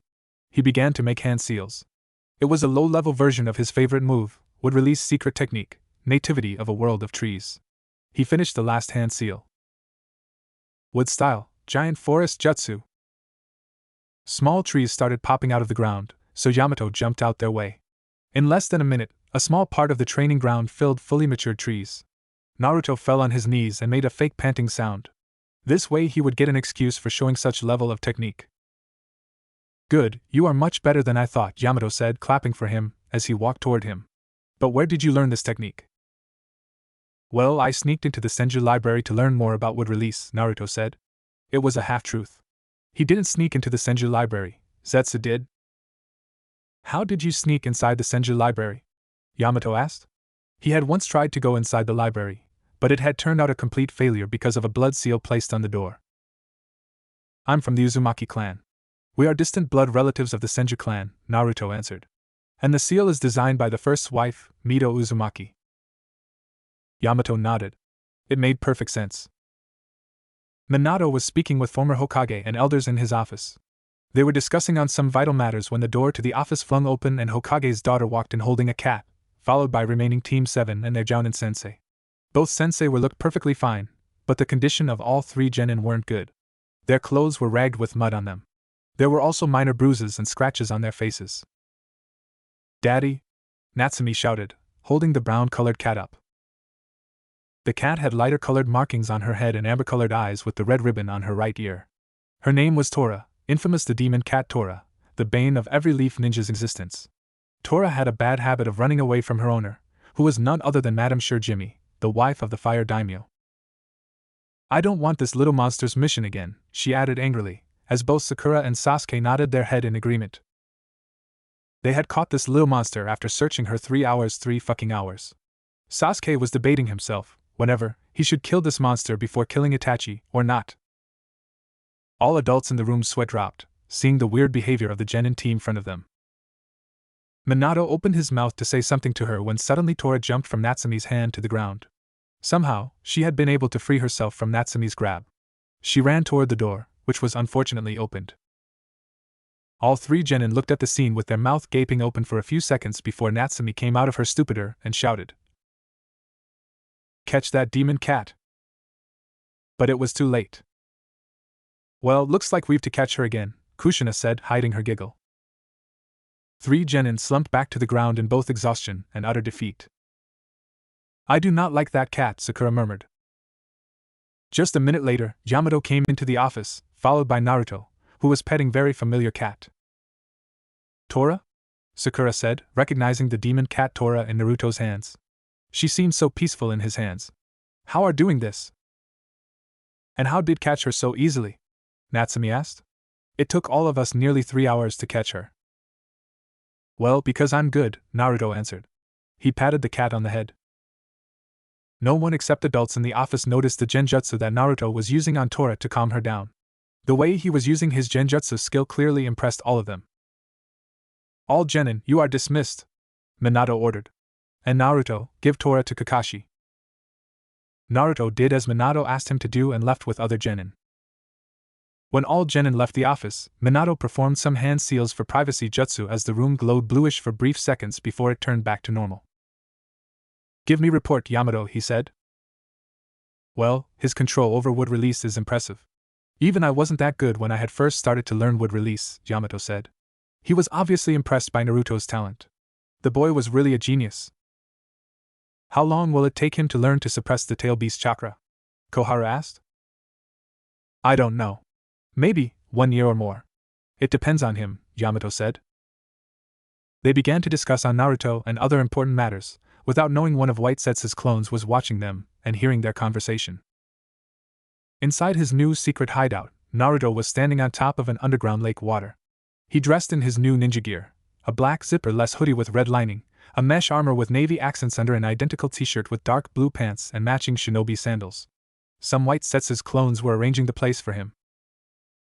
Alone on the surface of the water, Naruto took a breath before he gracefully drew his ninjato blade in one smooth motion. He gave it a few practice swings and marveled at how quick and powerful it felt. He then began practicing his swordplay, performing swings and slashes against an imaginary opponent. He spent a few hours practicing to perfect his sword skills before he fell on his knee, panting. Naruto looked down and saw his own reflection in the water. He looked paler than usual. His hair looked like it had been bleached and also had a streak of a light color that perfectly matched Kaguya's hair color. So Mom's chakra is still affecting my body, he thought. You do know that ninjato is a gift from Kushina, right? Naruto stood up and turned his head to see Black Zetsu, in his merged form, emerge from the ground. Together, two Zetsu were easily distinguished by two large Venus flies trap-like extensions enveloping their head and upper body as a shell. It gave them a plant-like appearance. Of course he knows, White Zetsu said in defense of Naruto, but asking the next question, he ruined everything. You know, right? Idiot, Black Zetsu muttered. Yes, I know, Zetsu, Naruto said. Naruto looked down at the ninjato he was holding. 2 days ago, He had found this beautiful sword wrapped in red silk cloth on his doorstep. He had named her Kurami, Dark Beauty. She was a beautiful ninjato with red-black hilt along with a pinched black dragon with red eyes coiling around the handle. Dragon's mouth wide opened with the blade shooting out of it. Its long tail wrapped around the handle, forming the Uzumaki swirl. The metal blade was so sharp it could be utilized to cut through anything. It had kanji of will of fire craved into it before, but Naruto had changed it with kanji of peace and balance. I thought you hate your parents, Black Zetsu said. I hate them, but I don't let that hate blind me, Naruto said, and he moved his ninjato up. And look at her. She is a high-quality, custom-made ninjato. You will need deep pockets to afford a weapon like her. You and we both know, I don't have that much money. Naruto walked toward the ground where White Setsu's clones were arranging the place for him. They were doing work like placing weapons in their place, arranging scrolls, book, etc. Naruto sheltered his sword and said, so I got the opportunity, and I grabbed it, couldn't let it slip away. A free weapon, White Setsu said. Yes, you could say that. Naruto quickly ducked as a box filled with shuriken and kunai flew past over his head, almost touching his hair. Hey, watch out, you idiot! He cried at the White Setsu's clone who had been responsible for it. He stood up, wiping all the dust off his clothes. Sorry. It slipped out of my hand, the clone apologized. He quickly sank into the ground and appeared next to the box. Naruto disappeared and reappeared far away from those stupid clones, next to the stone chair, as he didn't want to part of another accident. He took a place on it. Did you find it, Zetsu? He asked, placing his hand under his chin. Zetsu appeared in front of him, emerging from the ground. It was just his head only. Nothing, his black half said. But my clones are searching for it, his white half informed. Good, Naruto said. Keep me updated on progress. White Setsu nodded before saying, another thing I think you should know. Hidden Leaf is hosting Chunin exams this year, Black Zetsu added. And we've heard rumors that Cloud and Stone even Mist are sending their candidates for exams. The Chunin exams, interesting, Naruto said as he went into deep thought. What's the distance of the target? Kushina asked through earphones that she had given to her students. 5 meters, I'm ready anytime, Sasuke said. Same here, Sakura and Natsumi replied both at the same time. Me too, Kakashi said, giggled while reading his orange book. It was only chance to read his favorite book series without making Kushina angry. Whatever, Naruto replied last. The Team 7 had been assigned the Catch Tora mission, again. They were continuously doing D-rank missions from past 2 weeks. All missions were nothing but chores, something civilians were too lazy to do. The Tora mission was one of the worst missions in all missions. Okay, Kushina said. Go!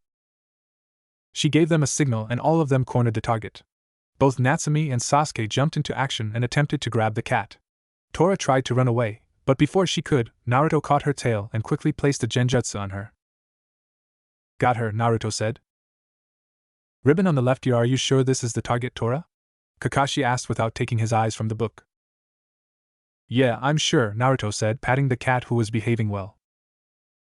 Kakashi! Put your book away! Kushina warned, as soon as she saw the book in his hand. Kakashi nodded fearfully. He hurriedly put his book back in his pocket as he didn't want to die. Good job, Team 7. Lost Pet Tora search mission complete, Kushina said, smilingly brightly. No! Absolutely not!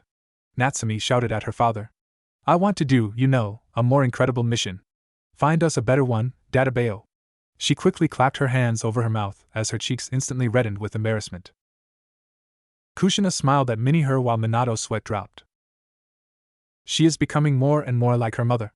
Even, her verbal tic is the same as hers, he thought. Iruka stood up from his table. Natsumi, you should realize you're still a genin, he said, and he began to explain the mission system. Each request is written down on these lists and divided into an A, B, C, D ranking based on difficulty, Iruka described briefly. The village is also divided based on skill. Starting with Hokage to the Jounin, then the Chunin, and lastly the Genin. The missions are then handed out by us at the top of the ninjas based on their abilities, and if the duty is completed successfully, we receive payment from the client.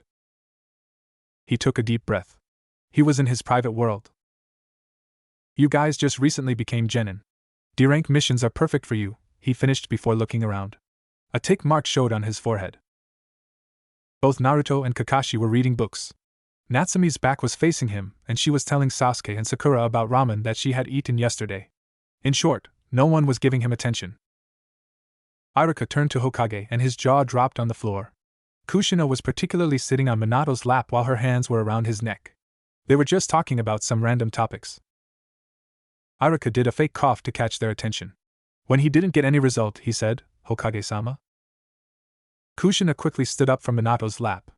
There was a slight blush on her cheeks while Minato adjusted himself properly before looking at Team 7.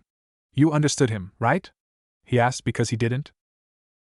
"Not really," Naruto said as he closed his book and looked up. "But I've heard that Team 8 is on a C-rank mission. Is this true, Iruka-sensei?" "What?" Natsume and Sasuke shouted at the same time. They snapped their heads toward their former teacher, demanding an answer from him. Iruka sighed as he knew what was coming. "Yes, it's true.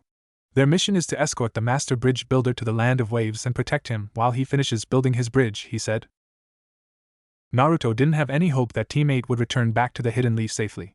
His spies had told him about the land of waves condition, which was very bad. A gangster named Gatu, who was ruling over that area, had hired the demon of the hidden mist Zabuza Momochi to kill the bridge builder, who was in Team 8's protection.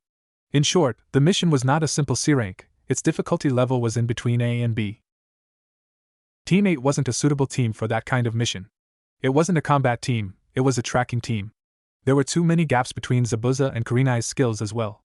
Zabuza was in Umbu before joining the Seven Swordsmen of Mist, where Kurenai was a newly made jounin. She didn't have skills and experience to confront a ninja like him. Even if she did have them, she couldn't protect her students and client at the same time, not without sustaining any major injuries in the fight. "Dad, we also want a C-rank mission," Natsume said, nearly shouting to prove that she wouldn't take no for answer. Minato rubbed back of his head and thought something before he said, "Well, Hokage-sama," an unknown Chunin called urgently, as he ran into Hokage office. He gave a slight bow before saying, "Team 8 needs backup. Their Jounin-sensei is injured." "What?" Minato said, "but how?" "We don't know. The message is very short." So it would seem Minato sighed and he turned to Team 7's boss-sensei. "Are they ready for a higher class mission?" Kushina and Kakashi looked at each other before looking at their students. Sasuke and Natsume looked determined to do this mission, while Sakura looked slightly nervous. They didn't blame her for that. It was going to be their first real mission. Then they turned to the final member of their team, Naruto, who looked bored like he didn't care about it. Kushina turned her back to her husband. "They're ready, Minato-kun," she said proudly. Minato gave them a small smile and said, "Okay, Team 7. You are going to the Land of Waves as a backup for Team 8. Natsume started to cheer, even Sasuke had a small smile on his lips. Sakura was still nervous.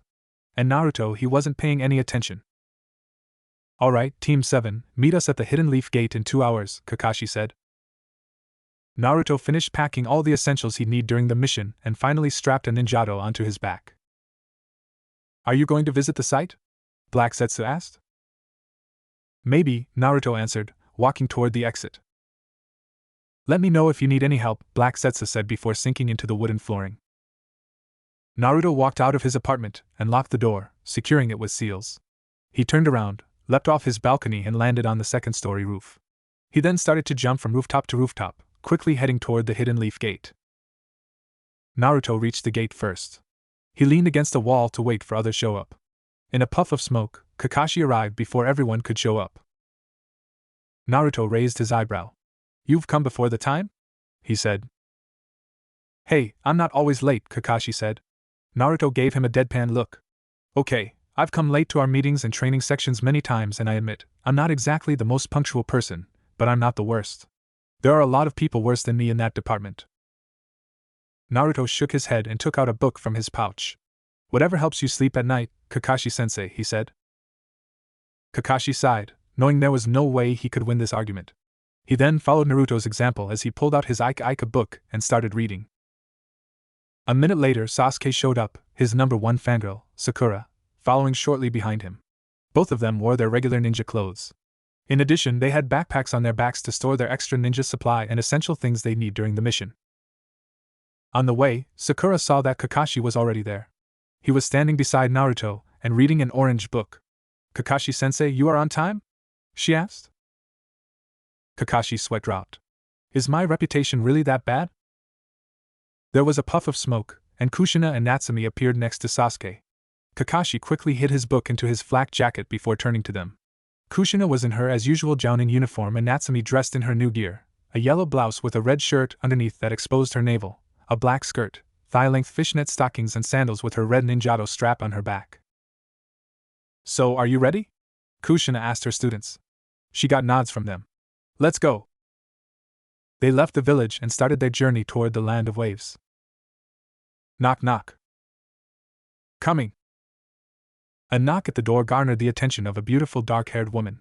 She made to open the door before being stopped by Shino, who pulled a kunai and went to answer it in her stead.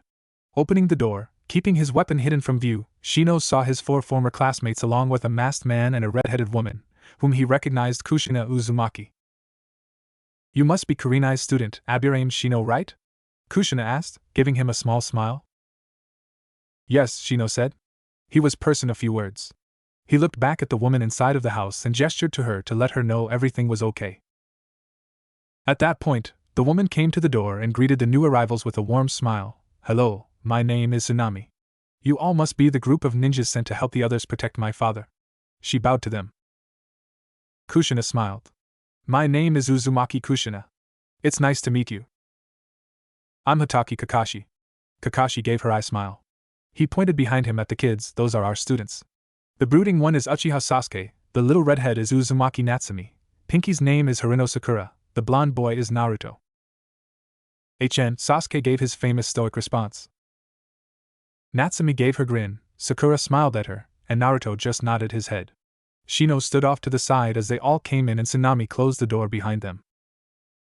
Where is your team, Shino? Kushina asked. They are in the living room. When they reached in the living room, they saw remaining members of Team 8 with exception of their teacher. They all looked worse for wear.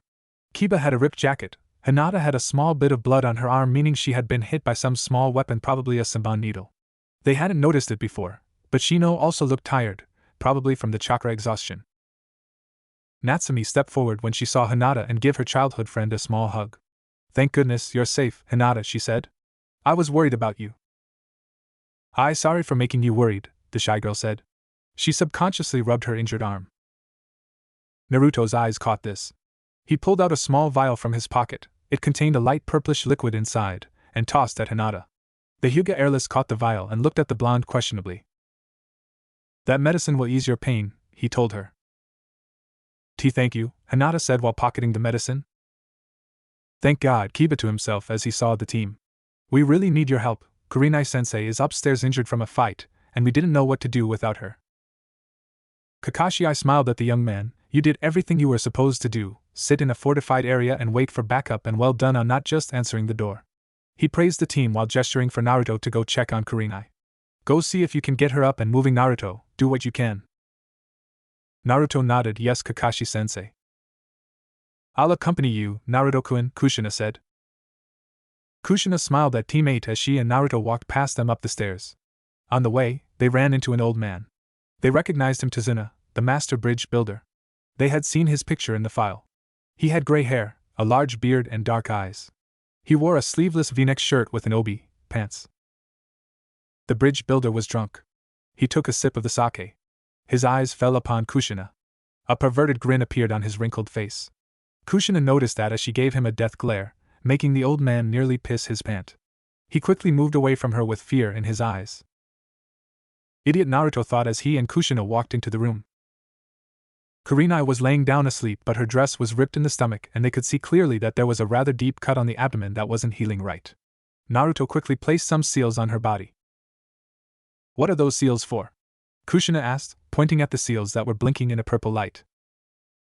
Naruto didn't look at her as his all attention was on Kurinai. Why are you asking me? You're an Uzumaki. Fuinjutsu is in your blood, he said. Kushina signed. She should have expected this kind of answer from her son.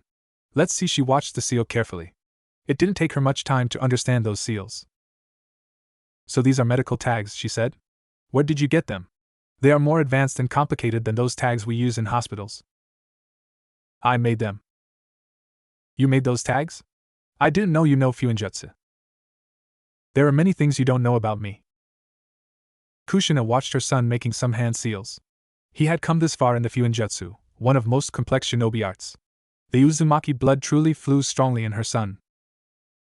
I've treated her wounds, but seems like she has some chakra exhaustion, Naruto said.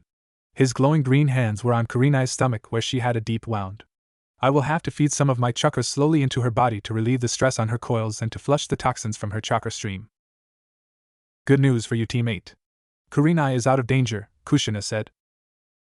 Team 8 and 7 had gathered in the living hall for a meeting. After hearing that their teacher was going to be alright, Team 8 signed in relief. Kushina continued, but the bad news is she can't help us in this mission. She's going to need rest to allow her body to heal. One of us has to take care of her. I'll do it, Sakura said, volunteering herself for this. This surprised everyone, to Team 7 more than others. Kakashi looked at Kushina, who gave her approval. Okay, Sakura will take care of Kurenai as well as the guard this home, Kakashi said before looking at Team 8. Now explain to me what happened since you fought the Demon Brothers. We defeated the Demon Brothers with teamwork and help from our sensei. Then we acquired the real information about the mission from Tizuna and decided as a group to continue on with the missions. After Kurenai-sensei sent a message for backup, we took the boat ride to the village. Then we encountered a missing ninja by the name of Momochi Zabuza. Taking a breath, Shino paused. Then before he could continue, he was interrupted. Momochi Zabuza? That name sounds familiar. Natsumi squeezed her eyes shut and tried to remember. Momochi Zabuza, Aka demon of the hidden mist, Naruto said. Ah, yes. Now I remember. Thanks, brother. Natsumi gave her brother a small smile. Whatever, Naruto scoffed. He looked away as he didn't need her thanks. Momochi Zabuza. He is A-rank missing nin from the mist, Natsumi said. He is one of the former 7 swordsmen of the hidden mist and specialist in a silent killing technique. That man is dangerous. Wow, Natsumi, it's very smart, but where did you get this information? Sakura asked. Natsumi rubbed the back of her head. Well, ever since I learned that our lazy sensei isn't lazy but a genius of his generation, I have been reading about famous shinobis and missing nins for future. After all, knowledge is power. You're heading in the right direction, Natsumi-chan, Kushina praised her daughter before turning to Shino. You may continue, Shino-kun. Kurenai-sensei instructed us to protect the client while she fought with Zabuza. The matchup was unfortunately heavily sided in Zabuza's favor because of the jutsu that he could use. Kurenai-sensei did everything she could, but she could only protect us while we escaped with the client.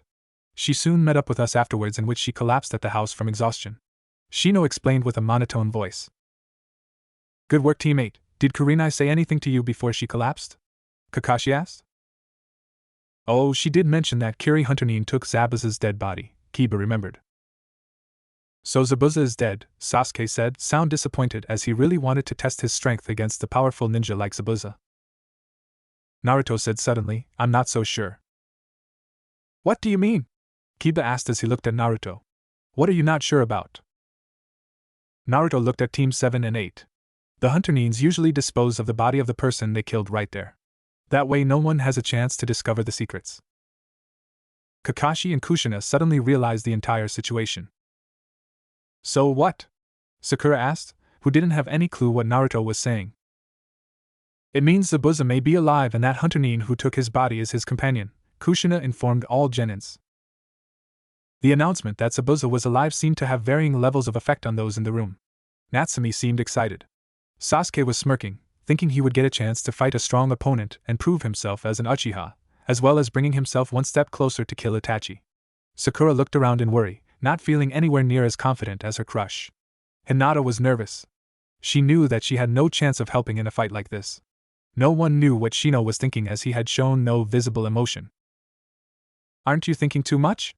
Kiba asked. If Zabuza was alive, he intended to pay him back for what he had done to his sensei. Hunter Nins are supposed to kill missing Nins. No, with all the suspicion, we will prepare before it's too late. That's shinobi rule, Kakashi stated. Plus, whether Zabuza dead or alive, there's no assurance that Gato hasn't hired an even stronger shinobi. But what can we do? Hinata asked, frightened of even the thought of seeing Zabuza again. This whole mission had worsened for her. Don't be afraid, Hinata-chan. Natsumi pointed over at Kushina and Kakashi, we have 2 Jounin and the rest of us.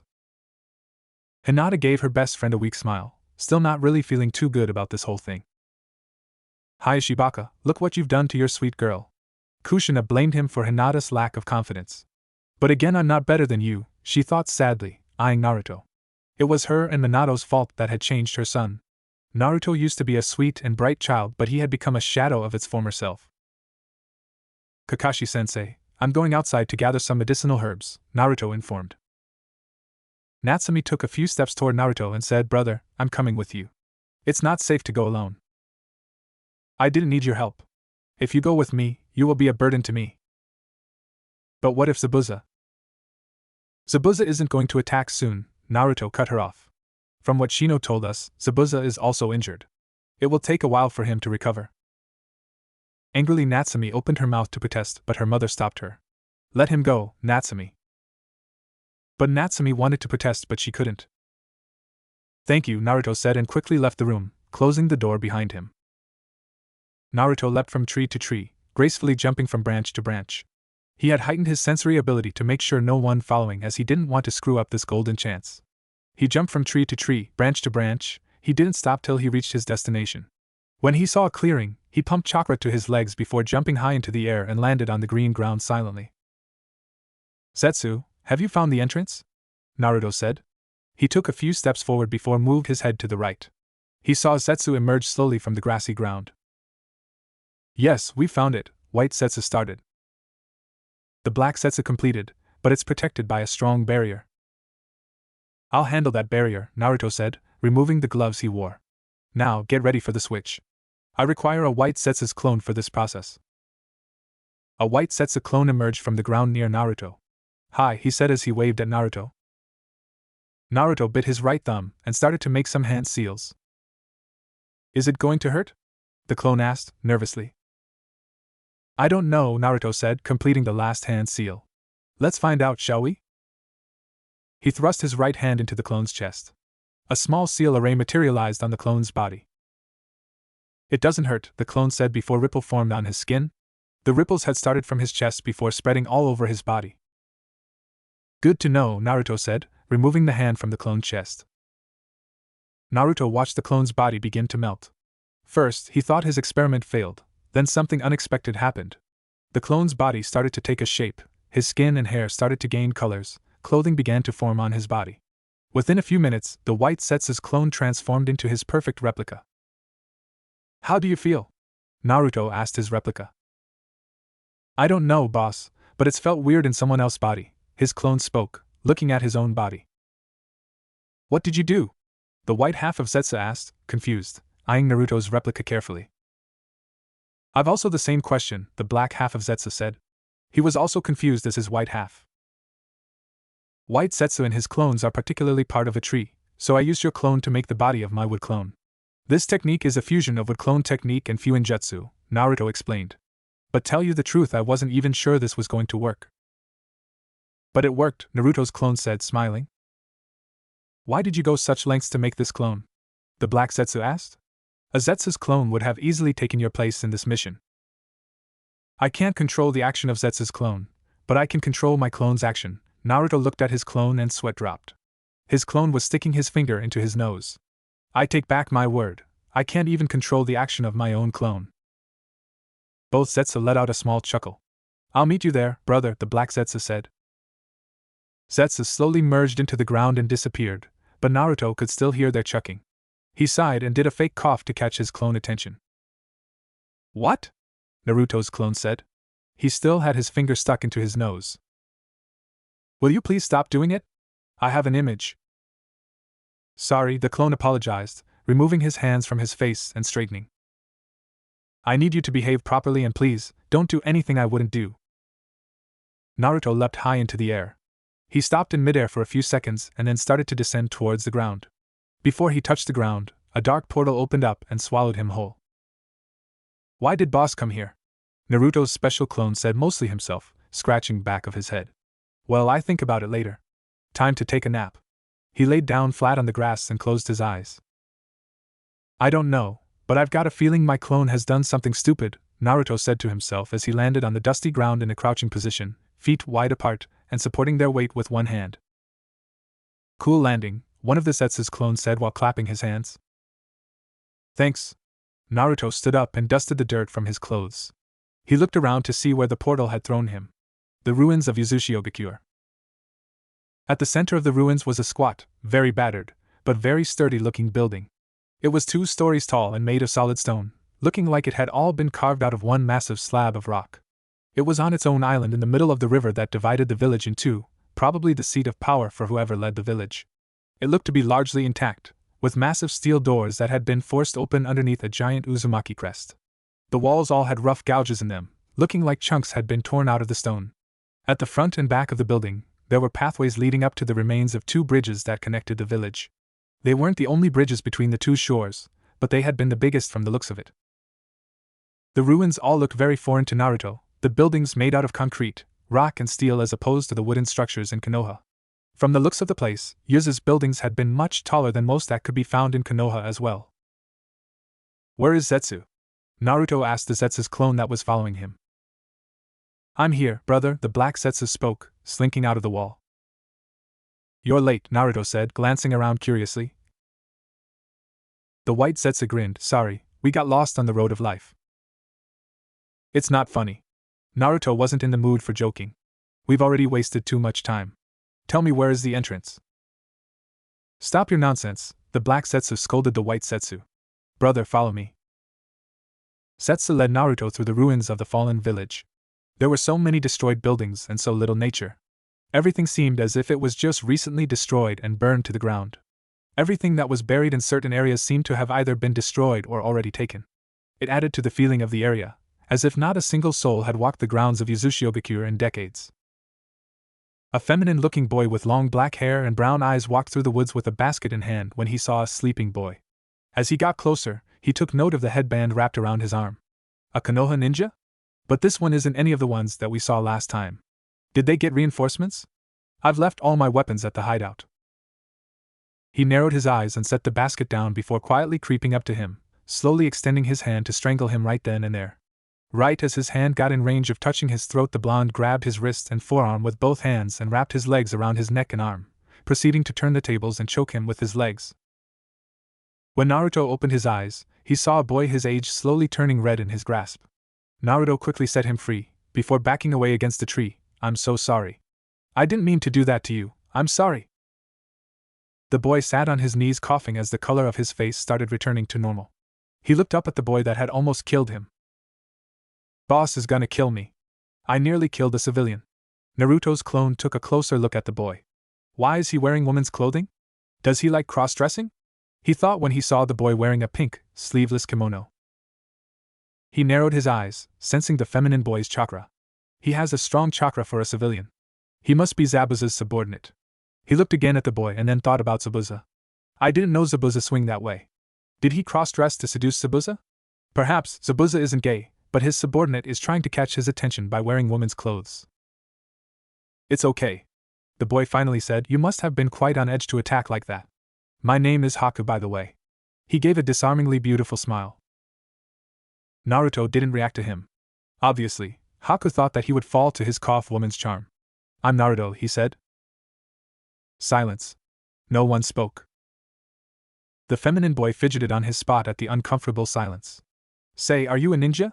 he asked, trying to make conversation. "I mean, you're strong and you have a forehead protector." "You're right, I'm a ninja. Why did you ask?" "Nothing, I'm just curious." Curiosity killed the cat. Naruto's eyes fell on Haku's basket. The boy had collected some special herbs that used to make strength drink. "Tell me, Naruto-san, do you have any precious people you want to protect?" Haku said. Naruto had no clue what the boy was saying. "What are you talking about?" "It's just, I believe when a person has something important that they want to protect, that's when they can become truly strong," Haku said. "My parents died when I was just a kid. I was found by my precious person months later." He seemed to go down in own memory lane. Naruto didn't want to hear his sob story, so he took the next step to confirm his suspicions. "Haku, how is Zabuza?" he asked. Naruto observed his reaction, and he wasn't disappointed. Haku's eyes had widened. The feminine body quickly got into the fighting stance, but couldn't do more than that as a string wrapped around his neck tightly. "Don't move or you'll find yourself without the head," Naruto gave warning. "So, how's Zabuza?" He got any answer as Haku stayed silent. "Don't want to give information to your enemy, huh?" The blonde genin tightened his string hold, causing Haku's neck to bleed. "Go to hell," You know? Last time, the person who said the same thing to me died. So if you don't want to die horribly, tell me. It's not like you'll lose something in the process. I'll even let you go. I'm in a pretty good mood today. Don't ruin it. I will never betray Zabuza-sama. Kill me. I won't tell you. Your loyalty is admirable. Haku knew a swift move from the blonde genin, and he would die. But there was way. Concentrating on his bloodline, he formed an ice using the water around him and froze the string. He hit the frozen string, effectively destroying it. Wasting no time, he formed an ice mirror and stepped inside. Naruto raised his eyebrow as he watched the mirror dissolve into water and drop to the soil. The ice released, so he's a member of Yuki clan. That's interesting. I told you, Mom, I should have gone with him, Natsumi argued with her mother. She was clearly worried about her father. 4 hours had passed, there was still no sign of him. Nat, Kushina cut off by a loud noise. The front door had flung open. There stood Naruto with 4 fish in hands. I brought our dinner, Naruto said, walking in. He offered his fish to Tsunami, who gladly accepted. Kakashi looked up from his orange book. You're late, Naruto. Sorry, I was lost on the road of life. Then I ran into one of Zabuza's accomplices and had to fight him to come here, Naruto said with straight face. Everyone's sweat dropped at his unbelievable answer, except the teammate, who hadn't known Kakashi very well, looked at Naruto in disbelief. Naruto. I'm so proud of you coming up with such an awesome excuse. I now feel like my time being this team's sensei has truly borne fruit, Kakashi gave an eye smile. He yelped when Kushina slapped him upside the head. It's not the excuse, it's true! The clone screamed in his mind, realizing no one was believing him. I lost in the forest and fought with Haku, who is working with Zabuza. I don't know why, but I really want to kill my clone now, Naruto muttered while following Zetsu. How far away is that place from here? We'll reach there in about 10 minutes, the Black Zetsu said. You said the same thing 15 minutes ago, Naruto said. When the group finally arrived at their destination, the sun had disappeared completely under the horizon, the only sources of light being the stars and the green glow of thousands of fireflies flitting throughout the ruins. This is the entrance, the Black Zetsu said. He pointed to a large rock. There was a complex seal carved minutely on the smooth gray face. But be careful, brother. A complex seal protecting it. Don't worry, Black Zetsu, Naruto said, walking toward the rock. I have the blood of the Uzumaki clan, which is the key of this seal. He bit his thumb, just enough to draw blood. He smeared the drop of blood across the seal. When his blood touched the seal, it started to shine, opening a shimmering blue portal. You did it, the White Zetsu said. I know, Naruto smirked. Let's go. The protecting barrier has gone. The Black Zetsu summoned Fuzetsu's clones. Protect the entrance, and make sure no one comes near this place, he said. Naruto and Zetsu stepped into the portal that was connected to an unknown place. The Uzumakis were really something, White Zetsu said. Yes, Black Zetsu admitted. He glanced around, he was amazed by the immense size of the place. So this is the lost dimension of the Otsutsuki clan.